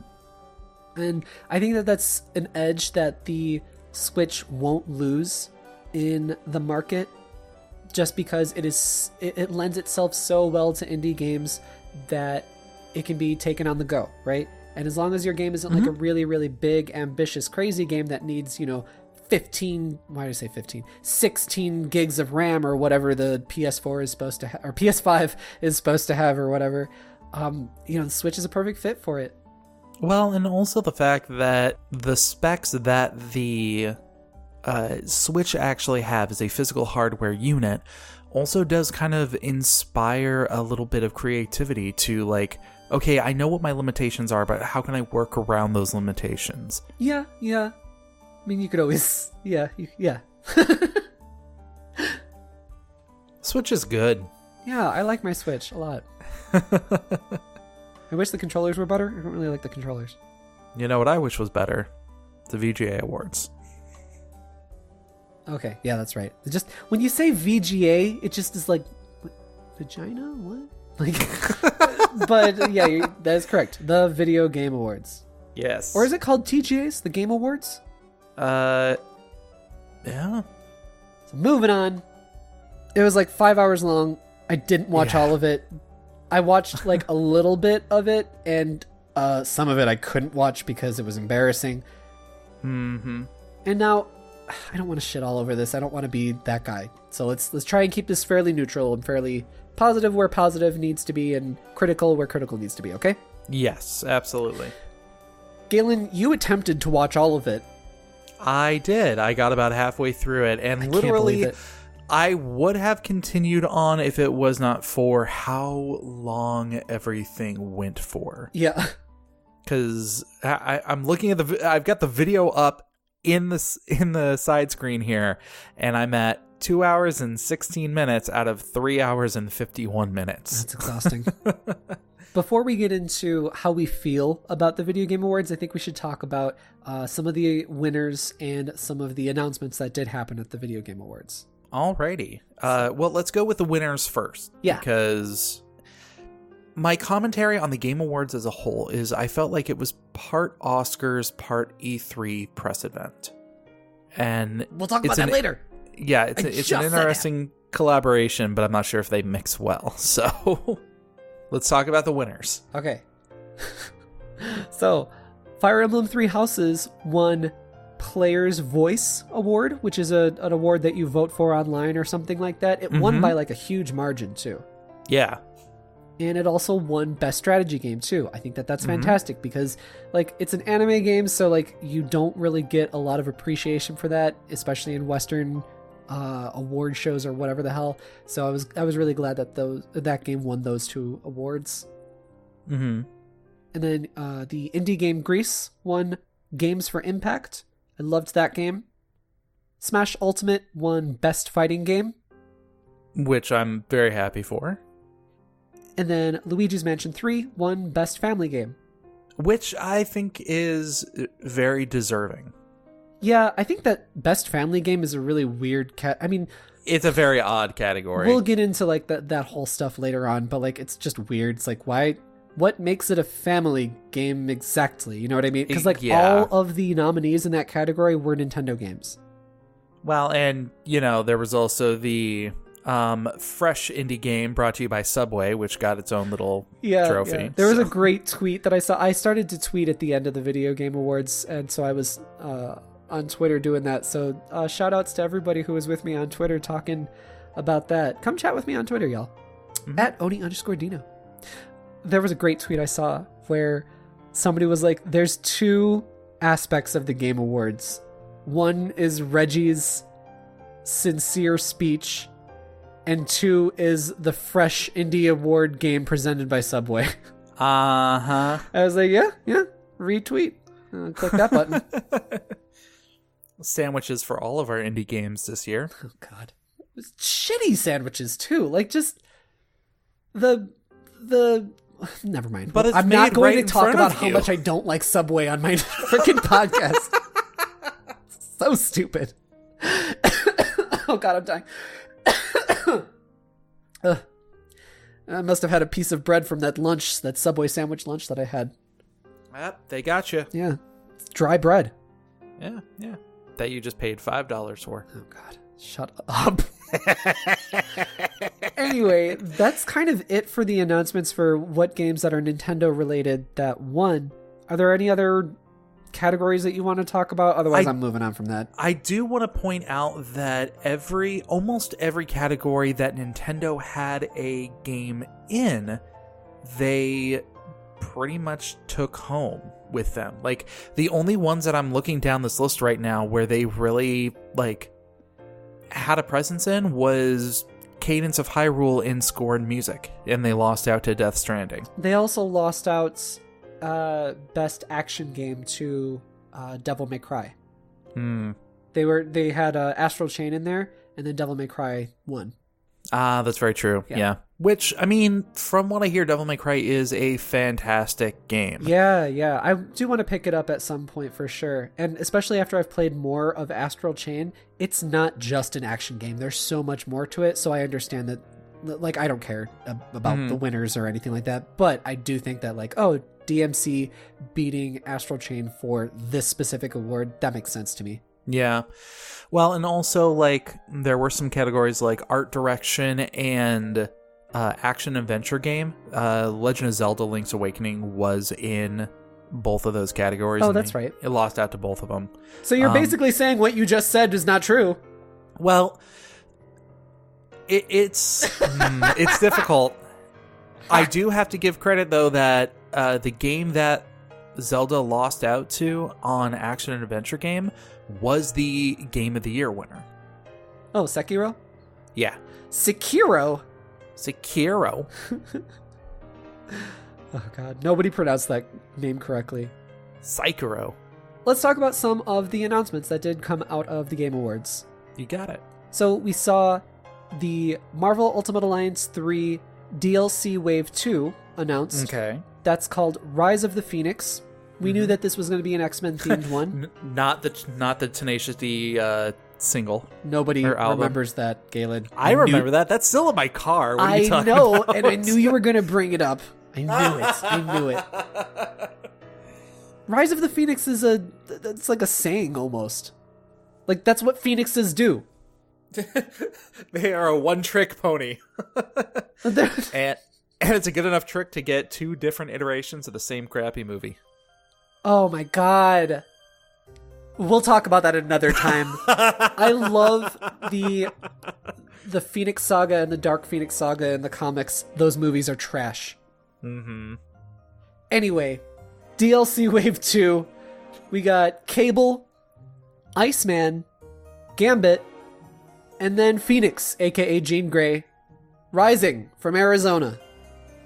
We also got some Danger Room Gauntlet mission thingies added as well, and new story content. So that's all nice.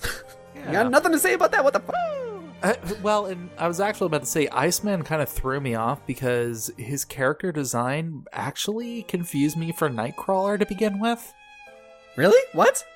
It's the black suit with the red, like, Nightwing-esque stripe or checkmark or whatever you want to call it on the chest, combined with he looks like a lighter version of Nightcrawler.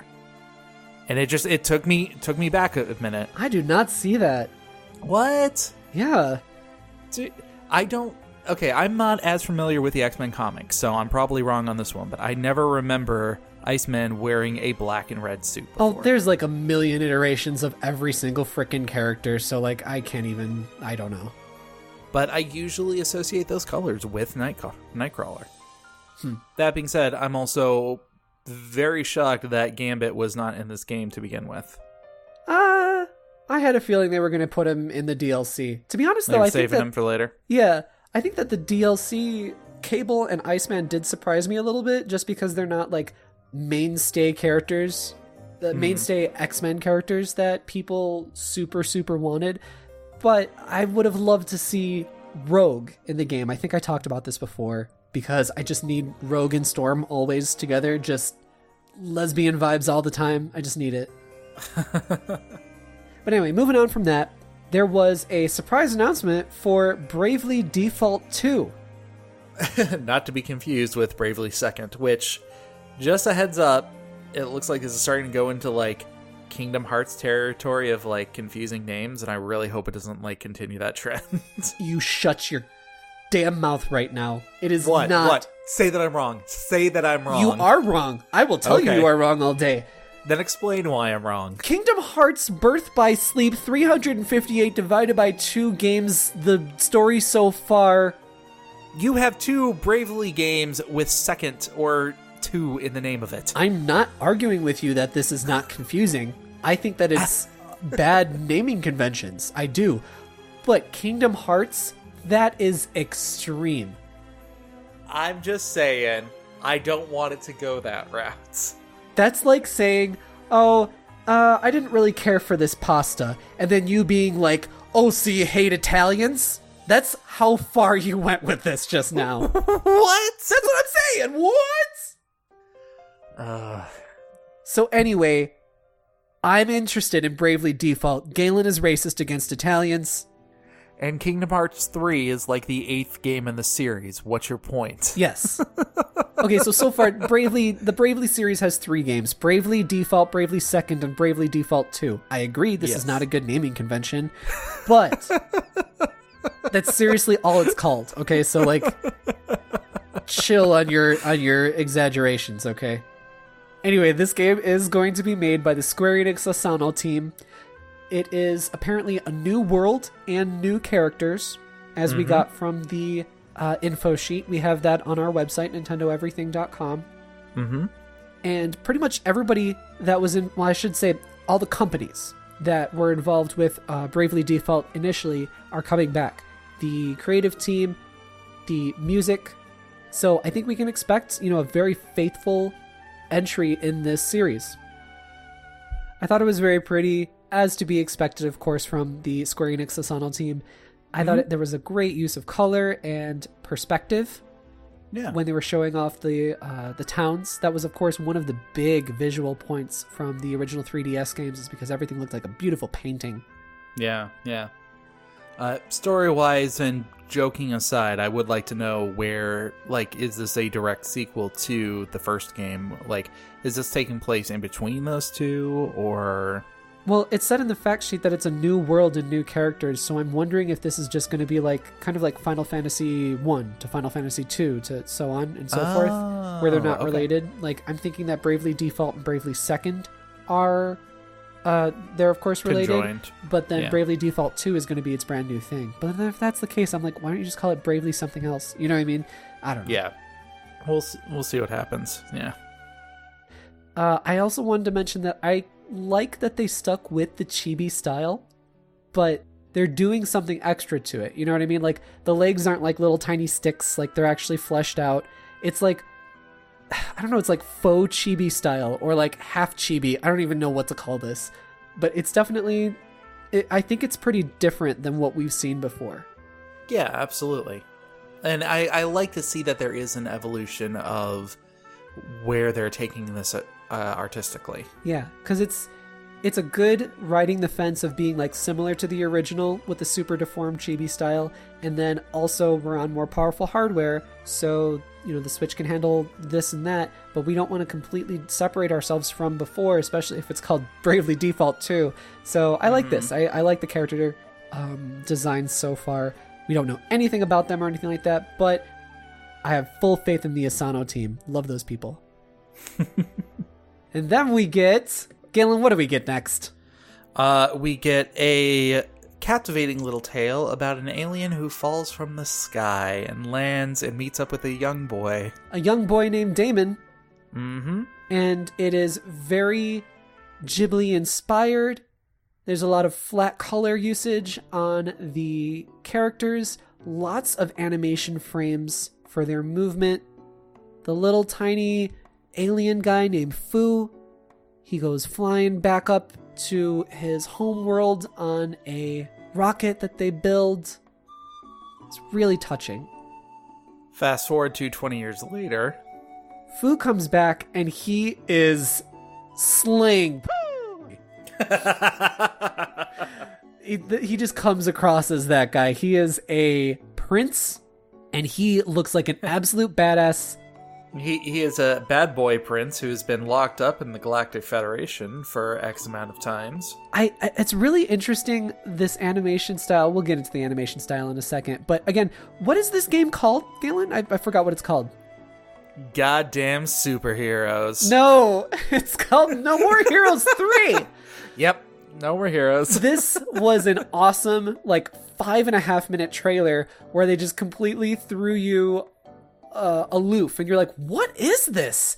And like as it kept going, and especially when like later on the aliens come back and they're like all like snotty and they've got like such tood to them, I was like, wait a second. And the voice acting too, I was like, wait a second, this is so Suda 51.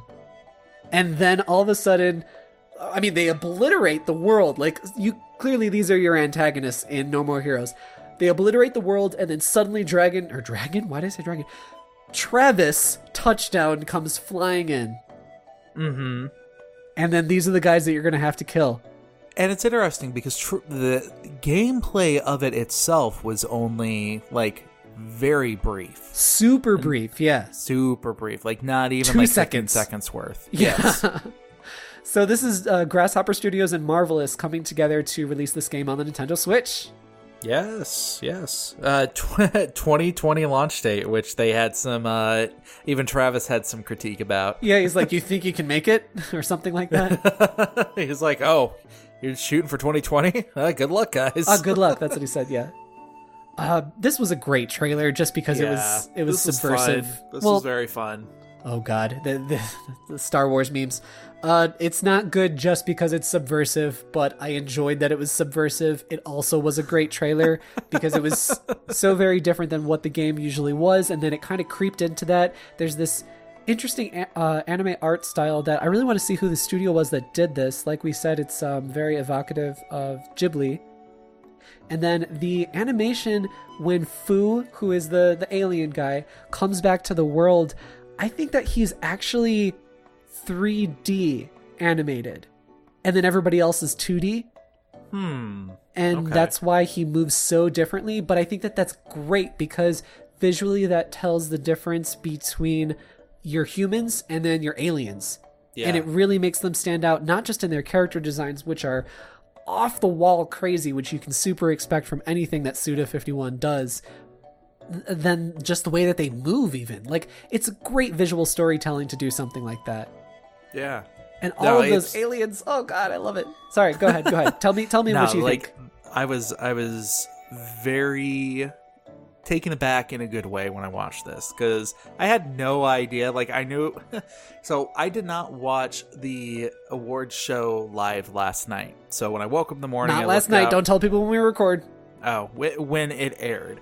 So the next morning, I'm not even editing that out. Go on. The next morning, I looked at my phone and was like, oh, holy crap, they came out with a new No More Heroes trailer. Oh, so you do already. I betcha Oni's going to be talking about this one. And then I clicked it and watched it, and I was like, what the hell is this? Yeah. Like, I even knew, like, what the punchline of it was, but I had no idea what the story was, so I still was able to enjoy that ride leading up to, oh, crap, this is No More Heroes. Okay, cool. And I love how, like, when they introduced it, like, you thought it was going to be another game, and he said, like, I'm a goddamn superhero, and then they show off... They show the trailer! Like, they show the title of it. They show off the title. They even have, like, trademarks and stuff at the bottom, but if you pause it and you look at the trademarks, it says, like, 2051 to 2059... Oni Real Incorporated, all rights reserved, instead of Unreal Incorporated or Unreal Engine, you know? That's so great. Yeah, so you're like looking at this, you're like, whoa, what is this thing? You're like, oh, it's No More Heroes? Like, I don't know. I don't think I've ever seen a trailer really do that before. I've never seen a fake out like this before. Yeah, like it's just so such a fun. Good fake out, too. It wasn't just, it wasn't just nonsense. Like, God, what was that? In the I don't know if you saw this. This was at the end of the show. They were showing off on a laptop rabbits jumping around with assault rifles and shooting and stuff like that. And it was clearly supposed to be like rabbids. Okay. Suddenly the screen gets shot by a gun, and it's in real life. It's a person walking in, and he's like a, I don't know, what is this called? A military soldier or something. He's like, ugh, what was that? Or something like that, just in, gruff, badass voice. Yeah. And then it's like, I don't know, just like Call of Duty or something like, I don't know, whatever. My eyes glazed over immediately. And when they showed that stuff off with the rabbits, I was like, oh, this sucks. This is not how you show off your game. And then it got worse. I was like, oh, bring back the rabbits with the assault rifles. They can't. It's dead. God, and then they just show off a military shooter, and I'm like, whatever. This is the celebration of video games. I really hope this isn't the trend of 2020 of just every trailer is a fake out of in some sort. Oh, I'm sure we're going to be seeing more of that, especially with how well, I don't know, No More Heroes has never been like a big seller. It's been a niche game, but I feel like at the Game Awards showing this off, it gets a lot of people's eyes on it. I feel like some marketing teams are going to be taking account of this, and we're going to be seeing some more fake outs, and they're going to end up doing it to death. And they're going to end up doing it way too much, Hopefully we don't see that, because that's just going to be annoying. Yeah. But anyway, moving forward, No More Heroes looks great. The trailer looks great. I mean, we haven't really seen the game too much before, but I fully love the game. Coming out in 2020, hopefully. Yeah. Other game mentions I just wanted to mention very briefly. Ghosts of Tsushima continues to look very beautiful, and I'm going to play that game. Nothing else to say about that. You can hear all of that on the Sony Everything podcast that we'll be doing. And Final Fantasy VII Remake also continues to look good. This is what, the fourth trailer that we've gotten of this, or the fifth compilation trailer? Yeah, I feel like they just keep needing to release trailers that honestly don't say anything or show anything new very much. It's just, hey, remember this game's coming out, promotion, right? Remember this game is coming out. Remember how awesome the story is? I don't know how I feel about this, because they're going to make one full game of Midgar, and I feel like Midgar, I've already said this, but it's just so well paced in the original game. I don't know if I want to see a whole game of Midgar, and how much longer we have to wait for the stupid full frickin' game to come out across generations, and then the full whatever ridiculous reversion. Wish we got buff Tifa. It's just such a shame. Oh my god, did you even see this, Galen? The ending of the show? How they ended the show? No, I haven't gotten there yet. Oh my god. Well, don't even bother. Let me tell you how they ended the show, though. I can't believe I haven't seen this, because this was really bad. They were talking about, okay, we got one more trailer to show off, and then Michelle Rodriguez, I think that's her name, she comes out on stage, the Resident Evil and Fast and the Furious girl. You know what I'm talking about, right? Yeah, I know exactly who you're talking about. I love her. She has such strong lesbian vibes. She's super gay looking. I love her. And she comes out on stage. She might be drunk or high. I can't tell. And then also Vin Diesel comes out on stage. Who most certainly was high, because, yeah. Is he a pothead? Does he do the ganja? So, fun story. He actually did a D&D one-shot with Matt Mercer, and Matt Mercer was talking about his experience with them, before the show started. If we had face cam, I'd be looking into the camera right now, unimpressed, because Galen suddenly started talking about tabletop games. You freaking asked about it! I didn't know it was going to go into game, and I'm sorry I did. No, please continue, I'm sorry. There is commentary that he is. Oh, okay. So, they reveal the trailer for a new Fast and the Furious video game. You should look up the trailer for that video game, because it's coming to Nintendo Wii, PS3, and Xbox 360. What? I mean, that's just what I'm assuming by the way it looks. Check out that trailer, folks at home, if you have not checked it out too. It's amazing that that's what they wanted to end the show with. And it's that's how you end your show. Because they paid the most amount of money to end the show that way. That was not a celebration of what video game players want. That was not a celebration of games, all right? You know what that sounds like it is? It sounds like a celebration of everything that the Game Awards is. Exactly. Just before we go into that, I want to mention a couple positives before we talk about our feelings on that. Reggie Fils-Aimé was there, and he had a nice little speech. And it was honestly one of the best moments probably of the show, because it was such an honest moment, and he actually talked about video games as a wonderful, important thing. He talked about the importance of innovation, the prolific state of video games being bigger than industries, other entertainment industries. He made the statement about being an ambassador for video games as a positive within culture. Yeah. And I appreciated that. And did you remember what he said about indie developers? He said that they are basically the future of, and the most important part of these award shows and what to recognize. Yeah, it was nice. And I mean, somebody could interpret that as like PR fluff for sure, but like compared to so much of the rest of the show, it was honest and true, and it celebrated the little guy, and I thought it was nice. Just nice. Yeah. This moment brought to you by Subway sandwiches. And also special mention to Ikumi Nakamura when she was on stage. Did you see her at all? I caught that, yeah. She is so special and precious, and she is a creator that needs to be protected in this world. Please bear with my English. She's so cute, and like that was an honest moment too, you know. And it's like, that gave personality and life to this thing. Like, yay! I just wanted to give her a hug. I know, we all do. She's just great. So enough about the too positive. Yeah. Let's go to the other 4 hours of this. So we sort of hinted at it a bit. Galen and I are obviously a little bit down on the Game Awards. I'll explain myself, but why don't you explain yourself first about, you know, what you kind of feel about the Game Awards as a award show, or as a representative of the creative medium that is video games. I feel like it is a necessary evil. Okay. So, and I can't for the life of me remember the guy's name who actually, like, started this entire thing and who, like, made the... is it Jeff Keighley? Maybe? I mean, the guy that's the host and everything, right? Yeah. Yeah, Jeff. Okay. But, I mean, he very obviously had this vision of, I want to make the Oscars for video games. And to that, I believe he succeeded. With everything in which it was presented in, and the way that he brought on the presenters, there was definitely an air of, this deserves the reverence that he wanted to bring, similar to something like the Oscars.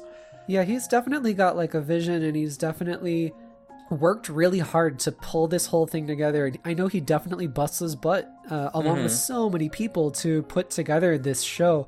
And like, I think that's important that we also kind of acknowledge the hard work that definitely goes into making the show, and all of the creators that come together. It's good. There's also an air of like understanding about the quote unquote gamer culture. Because I feel like we've come a long way from the days of like Joe McHale coming up and being like, hey, is this a laser tag game? Or wasn't that last year? No, I think he made an appearance last year, but I think it was like 2 years prior that I was like making a reference to. Oh, okay. Because I feel like last year he came on stage and he said something like vaguely disparaging about video games again. Like just more of that old rhetoric, like you guys are all virgins or something like that. I don't know what he really said. I forgot. I think they had him on there more as a nod to all the flack that they got when they actually had him on as an actual host for the show. They recognize that game culture nowadays kind of has a mentality of wanting to be involved within the community. So making little nods to yourself in like not exactly the ways that you've succeeded, but also the ways that you've failed. Like having Joe McHale on as a host, X amount of years ago. I feel like they're trying to make themselves more relatable. What I did want to make a commentary, though, on is the unique blending of these two mediums. Because when you have something like the Oscars and you're having actual actors who are coming on who, yes, they have that element of, not anxiety, but like performance, jitters or whatnot. And just the impromptu-ness of, hey, I won an award I didn't know I was going to win. there's still like a refinement in their ability to give speeches and to present a message to the people who are giving them this award, where they did a lot better of a job this year than previous years. But like, especially when they were talking about the esports awards, the guy that they came on to actually present the award for like best esports player, I feel like he was more jumbled in his words and whatever he was reading off of the teleprompter than the guy who actually won the award. Like, I was more impressed by that moment than the lead up. Yeah. It's like Reggie said in the beginning part of his speech. Video games have grown into a medium that, you know, economically has surpassed TV, it's surpassed movies, it's surpassed music, it's become its own profitable art form. And there was already a lot of pretentious backroom dealings and everything like that when it came to the Oscars. You know, there are campaigns that movies go through for trying to get people to win Oscars or movies to get Oscars. I'm seeing a lot of those same elements kind of bleed their way into the awards show itself. Yeah, I do too, and that doesn't surprise me in the slightest, of course, and so I'm not like annoyed by that or whatever. Mm-hmm. It's very strange because I feel like gaming was this organic thing, and the entire idea of esports is something that grew organically. It was a bunch of guys getting around together and saying, hey, who can play this game better than everybody else? Yeah, I mean, you could mention that about the roots, but I mean, it's become a very structured thing now, and there's events and everything, so it's a natural evolution. Yeah. Well, and that's part of the reason why I said earlier that this felt more like an E3 press conference more than it did an actual award show. Oh, it didn't even feel like that to me, though. But go ahead, why? Well, it was just like half of it was world premieres, and they kept saying world premiere in front of everything that they were showing, which, I mean, obviously, if you guys are showing us something, it's something that people haven't seen before. You don't have to announce it in literally bright neon billboard letters. No, you want to sniff your fart as hard as you can. Mm-hmm. Well, this is like the equivalent of like nerd podcaster people being like, and we have exclusive content, and we went to this premiere of this, and you know what I mean? It's that thing. Yeah. But before I tangent too far out from what we were originally talking about, Oni, what are your feelings on the Game Awards, whatever they're calling it? I feel pretty similar to you. I just think that like my biggest takeaway from this is that like the Video Game Awards is they don't do a good job of representing video games as a creative medium. The Game Awards is just about representing the video game industry as a profitable industry. Yes. And that's just 100%. a disappointing reality for me. Yeah. Like, it doesn't surprise me. Like, no award show is good for me. Like, I don't care. It's never about celebrating like hard work and everything like that. Not that it should be, but just that's not what it is. But it's masquerading that's what it is. Like Jeff kept on. Oh, go ahead. What? You don't watch the Oscars and see like 7 trailers for movies that you have never seen before. Like that's true happen. Too. Yeah, like that's what's also weird about the Game Awards too. Before I go into that, I want to say that like Jeff kept on saying like it's the biggest night in video games or whatever, and it's so not. It's so not. Like, stop trying to insist that's what's happening here. It's not. It's not a celebration of video games like they insist it is. Like, did we hear anything from creators and developers and marketing teams and so on talking about struggles, success stories, unionization that needs to happen in the various aspects of the industry, layoffs, like any myriad of these things? We didn't. They showed like 2 or 3 community showcase members of game developers and esports players who did nice things in the name of gaming. But here's the thing though, is that the only thing that we got close to on what I was saying is stuff like that you just mentioned that were ads masked in a sob story like that to evoke emotion from you as a consumer to buy a product or to support a brand or whatever.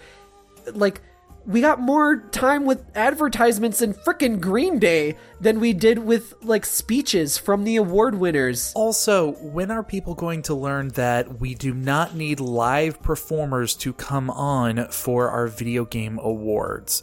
Music is fine, but not when it's Green Day. I have nothing against Green Day, but, like, when that came on, I was like, oh, how embarrassing. And I turned off the stream. Yeah. I legitimately turned the stream off, and then I came back to it later, like 5 minutes later. I was like, still playing, huh? And I turned it off, and then I went back to it 5 minutes later. Like, I haven't even gotten there. yeah. Like, I'm not saying that, like, we shouldn't have live music. Like, I don't know. I don't care. I'm not even going to say, like, what they should be doing, because whatever. It's something I don't care about. It's an award show. There's live music at award shows. But, like, be a genuine celebration of music. Like, I think, was it last year? Maybe it was the year before, where they did, like, a big orchestral mashup of a bunch of different video game music from nominees. And they sort of did a little bit of that at the end of this year, but I think I remember it being longer or more focused last year. And I thought that's what you should do. Like, yeah, that's good. It's cringy because they try and make it be like so important. And I think that's part of the thing about award shows that I really hate. They always are like, this is the most important thing or whatever, because it's about selling ads and selling products. And I'm like, it's so not.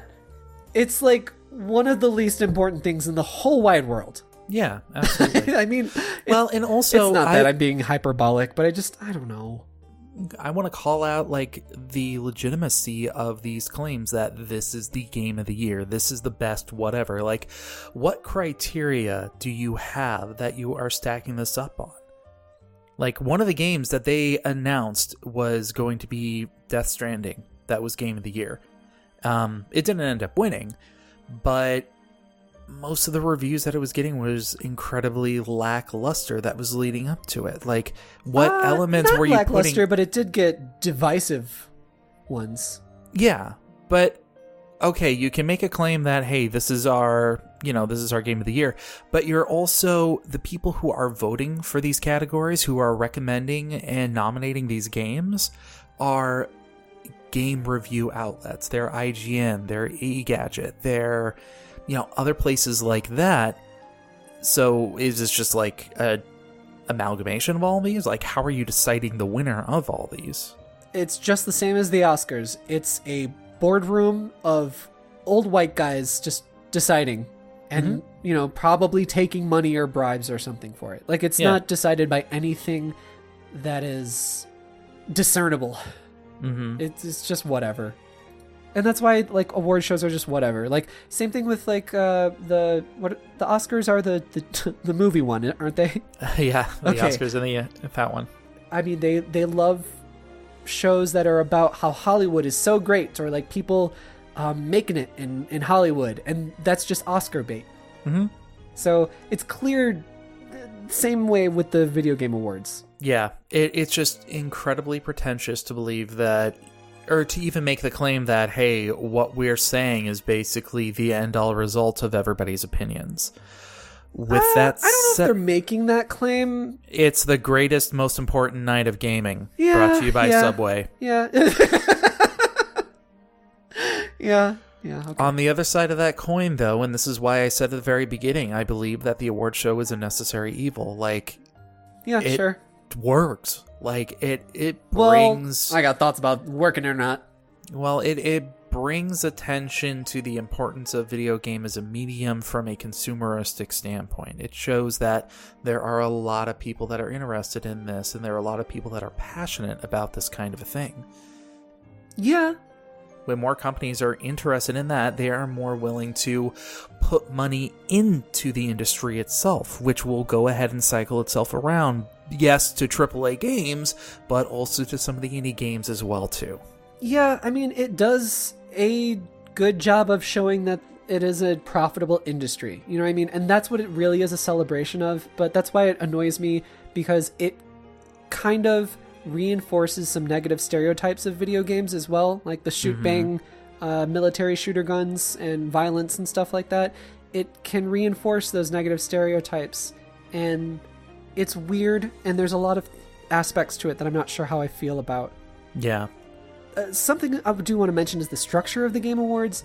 It's weird because it's not, like you said, with like the Oscar comparison, it's the awards and then they have little things and like maybe a little skit or something here or there. But then with the Game Awards, especially this year compared to any previous year, there's so many gamer product ads, and then there's the world premiere nonsense. Mm-hmm. And they want to make it like E3. They want it to be just as important as E3 for announcements, because that makes them, I'm sure, tons of money.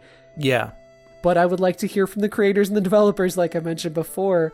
But they know that that's not what the Game Awards should be because of views and commercial revenue. If they keep the show moving like super quickly and they do lightning rounds and world premieres and whatever, it keeps attention held. And they can sell more ads that way. Yeah. And, you know, like you said, necessary evil, right? So I get it, how it is the way that it is, but I'm just about like saying, let's pull back the veil. Let's see what it really is. Like, let's us as consumers and video game players. Mm-hmm. Plus, it's one of those like broad appeal things too. So it's always going to have this like toothlessness to it and the like fake sheen to it because they're trying to appeal to everybody, right? Mm-hmm. So we're never going to get what I want. What I want is like hearing from people later on. Mm-hmm. Like, here's me like sort of, being devil's advocate of my own words. So say like Grease won an award for, what was it, most impactful game or something. So because of that, it's going to get a little bit more PR, or even the nominees would get a little more PR. So in the future, in the next month or so, maybe other people will interview those creators and do what I wanted the Video Game Awards to do, I guess, and ask them like, oh, okay, so how do you feel about winning the award? What struggles did you have as a team? And yada, yada, yada. I'm looking forward to those kinds of things because I just want to hear about creative people creating success stories. The little guy, just inspiring stories that inspire future generations of creative people. Mm-hmm. And to be honest, I can't give any credibility to the Game Awards simply because they didn't give Untitled Goose Game as Game of the Year. They didn't even give it Indie Game of the Year. That was such. Like, did you see the beaker thing? No, I didn't see that. Oh, I'm not even going to spoil it for you. There was a really great little skit that they did with Beaker from the Muppets. Muppets and Untitled Goose Game. All right. Yeah. I'll plow through the rest of it and skip over the Green Day section. Please. Like, that's what they should do too, is like little skits like that. Like, I think the Oscars also does that, where every once in a while they do like a comedy skit. Sometimes they fall flat, but sometimes they're really cute or endearing or whatever. But whatever, I think that's a little tiny celebration of video games. You know, it at least doesn't feel like a full-on frickin' ad like so many of the stuff does. And that I was honestly just like getting like a little annoyed and a little upset because like I'm tuning in to be advertised to so blatantly. And it's not even thinly veiled. Like, you don't have to be smart to realize these things. Look at me. Nope. I'm an idiot. And I can see through it. You know what I mean? Can I please get an audio clip of that? Just the tiniest Don't bit. Take that out of context. Nobody take that out of context. That's going to be my new ringtone. If only anybody would call me. We're having conversations, Karen. No one's gonna call you. So I just want to bookend this by saying I don't want to undermine all of the hard work that goes into putting together this show or the accomplishments that this show has done. It does prop up a lot of stuff, and like you said, necessary evil. I don't really even want to call it evil, but it's just like not a good representation of video games in my opinion. But there is a lot of good to be had to it. I'm just trying to express my criticisms and also figure out, how I feel. Mm-hmm. Give us more celebration and less ads. Yeah, I would really like that. I feel like last year even they had the award winners more time allotted to give an acceptance speech. Possibly. I felt like a lot of these were just like rushed through, and like a lot of them didn't even talk. And I don't know, that's their moment to talk. Like, I know that there's a lot of thank you for this, thank you for that, the support, blah, blah, blah. But, I mean, for example, sorry, I wanted to move on, but I just remembered something. For example, Celeste last year those developers won something for their game Celeste, and they went up on stage, and something they said was so poignant, and it still even stuck with me, where they said, if you played through that game and you feel like you overcame something, that was because of you, and like that strength came from inside of you, or something like that. And I thought that was a great little message to say. And I'm not expecting every developer to say that, but I'm expecting every developer to have the opportunity to say something like that, if they want to or not, or if they even think about it or not. Yeah. I don't know.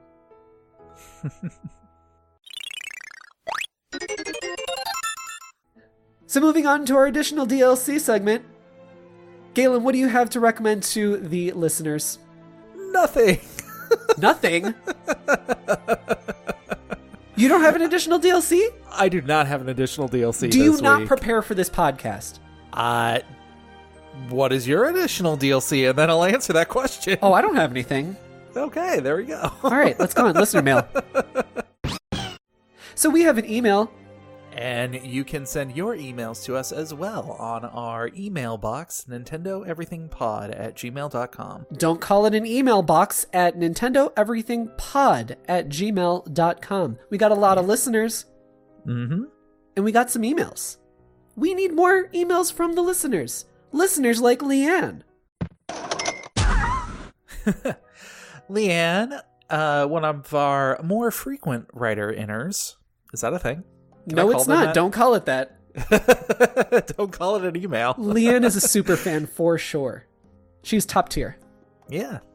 Leanne writes in, "Greeting, gallant gamers and passionate players. It's me, Leanners, bored at work and writing in to pass the time.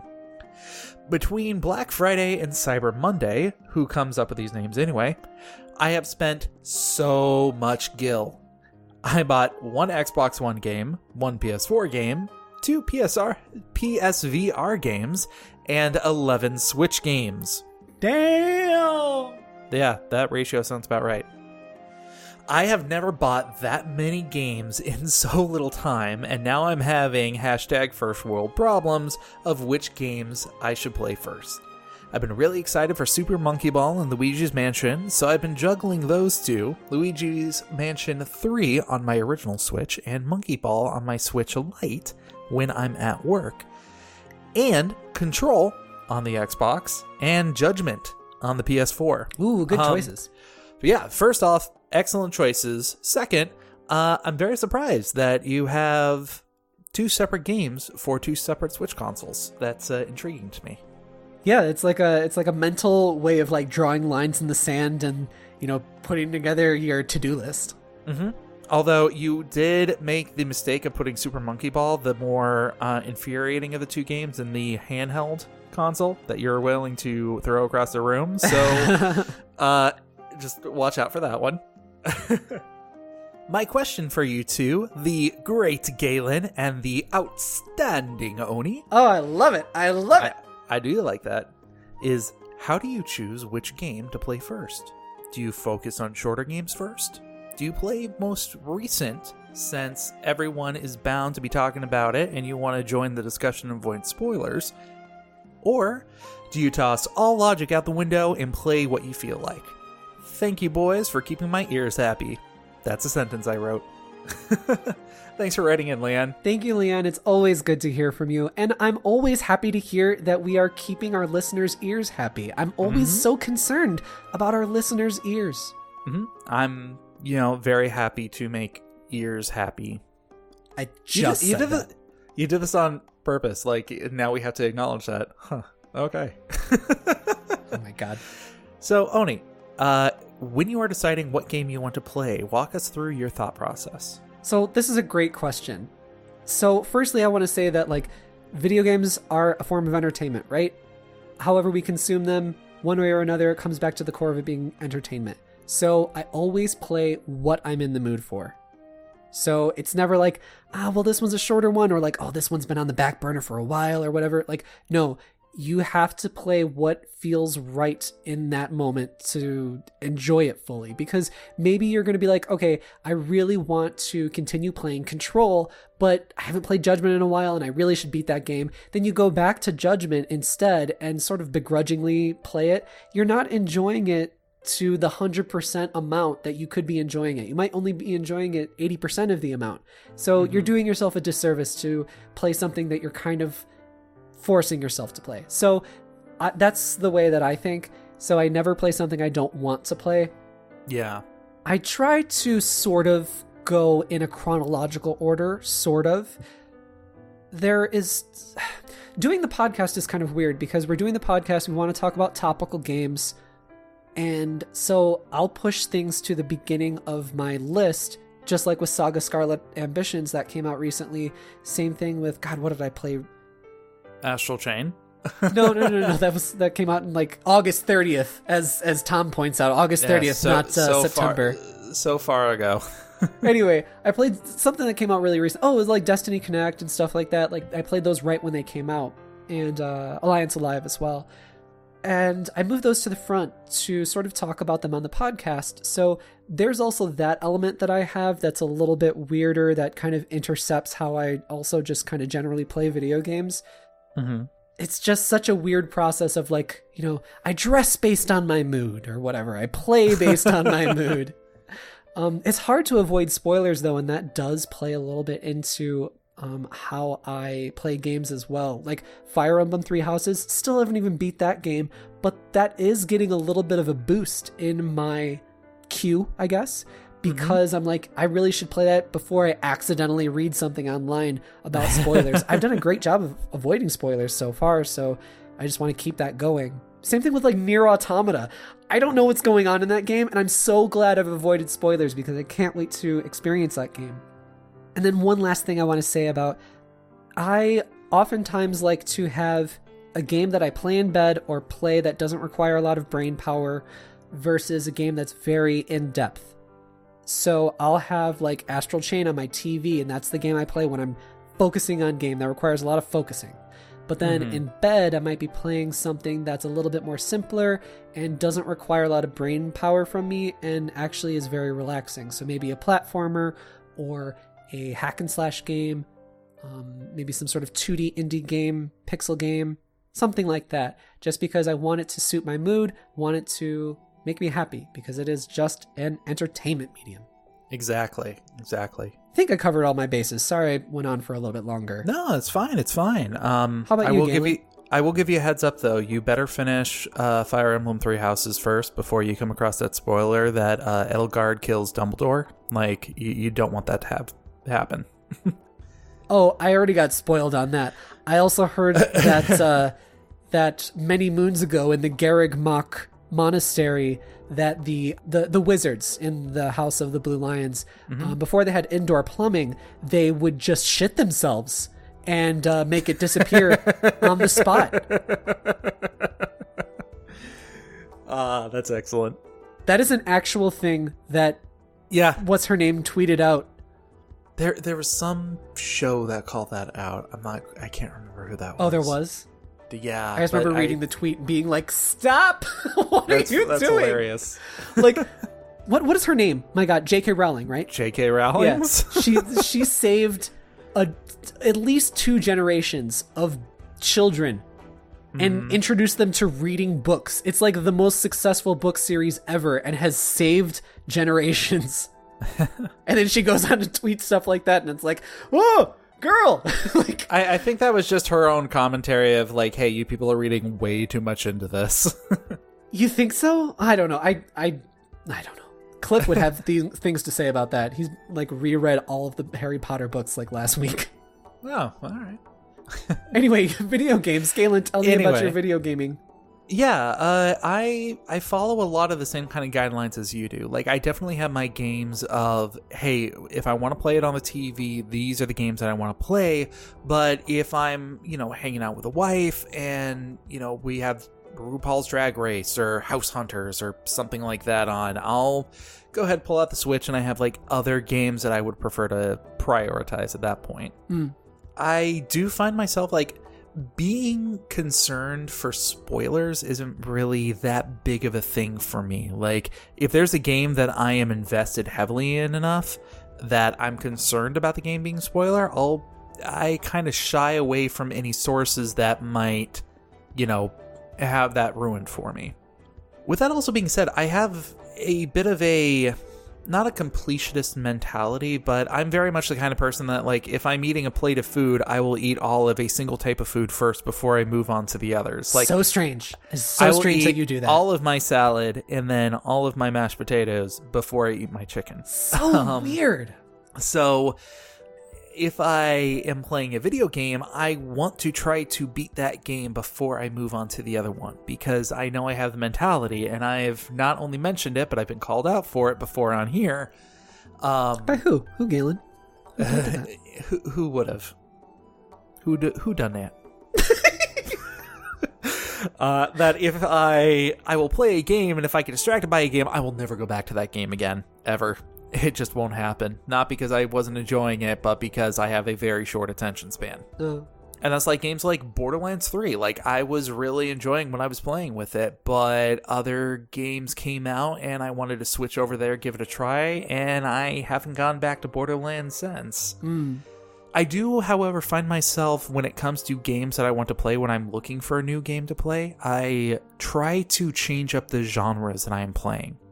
So if I just played something that was like Borderlands 3, like it's an action RPG shooter, I'm not going to go from there over to Destiny because it's very similar gameplay mechanics. I'll go over to something like Mario Odyssey, or I'll pick up Smash Bros. Again and start playing that a little bit more. Just something to kind of keep those skills kind of in flex a little bit. Yeah, something you mentioned too that I want to add on is about finishing games. Like, when I was younger, because of renting a lot of games, I wouldn't finish them, and I like to play a lot of long JRPGs. So I make a point to finish every game that I'm enjoying. And if I'm not enjoying it, I stop, because exactly, it's games. I kind of miss that aspect of renting games. What? Just like you feel you want to when you get a game, you don't know how long you're going to have it, and you just want to play that game as much as you can to try to, like, get as much out of that game. And then, but I did so much, I would just want to play it one more time. Like, I feel like when you rent a game and you're super into a game, you're incentivized to want to continue to play it more because you want to, like, see it to completion. I don't feel that in that way at all, but that's an interesting insight to the way that Galen thinks. Well, yeah. So, thank you very much, Leanne, for writing into us. Thank you again, Leanne. And anybody else? Write into us. Tell us to talk about subject A, B, Q, or G. What's behind door number G? I like that one. Number G. You can write into us, nintendoeverythingpod@gmail.com. We love hearing from you guys. nintendoeverythingpod@gmail.com. So what's coming up? What's coming out on nintendoeverything.com? I don't know. Pay attention to the website. We got lots of good stuff coming out. I do know for sure we have some fairy tale interview stuff coming out from an interview I performed. Nice. Very cool. Yeah. As well as some, sequels to the discussions that I had with producer Keisuke Kikuchi, the producer behind the Fatal Frame series. This is the sequel to that. I met with him again recently and did a little interviews with him. He's going to talk a little bit more about the Fatal Frame series. He was very you know what? Just read the article, all right? And then you got questions about Fatal Frame and whatever, you can write into us, because my God, do I love to talk about Fatal Frame. So check all that out on our website, nintendoeverything.com. Stay connected to us on Twitter @nineverything, and our YouTube, youtube.com/nineverything. We just uploaded a video with the music track from Bravely Default 2, and it's very pretty to be listened to in its entirety. Then you can stay connected with us personally, Galen and Oni. Yep. My Twitter is @Oni_Dino, and Instagram is Oni__Dino. And then, of course, my YouTube. That's Game Married, Gayme Married. And we also have a Twitter. I think that's at Game Married. That's got the upload schedule, so that way you can stay connected that way, because sometimes YouTube is just awful at telling you that there's new content out. Like, even if you click the bell, even if you subscribe, all that junk is just bad. I don't know. It's not a good platform. You want to hear me talk about how YouTube's not a good platform? Watch some of my recent movies. This is a long podcast. Some of my recent videos that I did, the Shantae videos. It's a one-man show, so I'm constantly talking about stuff about the podcast, how YouTube's not a good platform, whatever. Come over there and have a chat with me. Yeah. Galen, where do they chat with you? They can chat with me on Twitter at true_Mobius. Wait, no, sorry. It's at Mobius087. The Instagram is true_Mobius. How embarrassing. I've had pictures of my breakfast that I've been making recently. My dog, who was denied being able to share in that breakfast, and the adventures of the Christmas T-Rex. Well, I'm really glad that you didn't eat your dog. No, I did not eat my dog. He's a good boy. What's your dog's name? My dog's name is Bronx. There you go, everybody. Yeah. There's some Galen lore for you. Yep. His nickname is Bunto. Just because we called him that one day and it just kind of stuck. That's how it happens, especially with dogs, I think. Right. Like, it happens with cats and dogs, but mostly dogs, where it's like, you just give them a nickname based on their name, and then it gets even dumber and dumber and dumber. Mm-hmm. And eventually just gets to the point where it's like, you want some food, Bunto? Yeah. Or like, eventually his name is just Mr. Poop. Because he poops a lot. But he has a royal acknowledgement of that, so he is Sir Poops a lot. I like milk bones and I cannot lie. Come on, that was not bad. You other corgis can't deny. Hey! Well, we better end on a high note. Bye, everybody. Tune in next week. Bye. Wait, no, hold on. This is the thing. For everything Nintendo. Stay tuned to Nintendo Everything. Bye-bye. This podcast brought to you by Subway.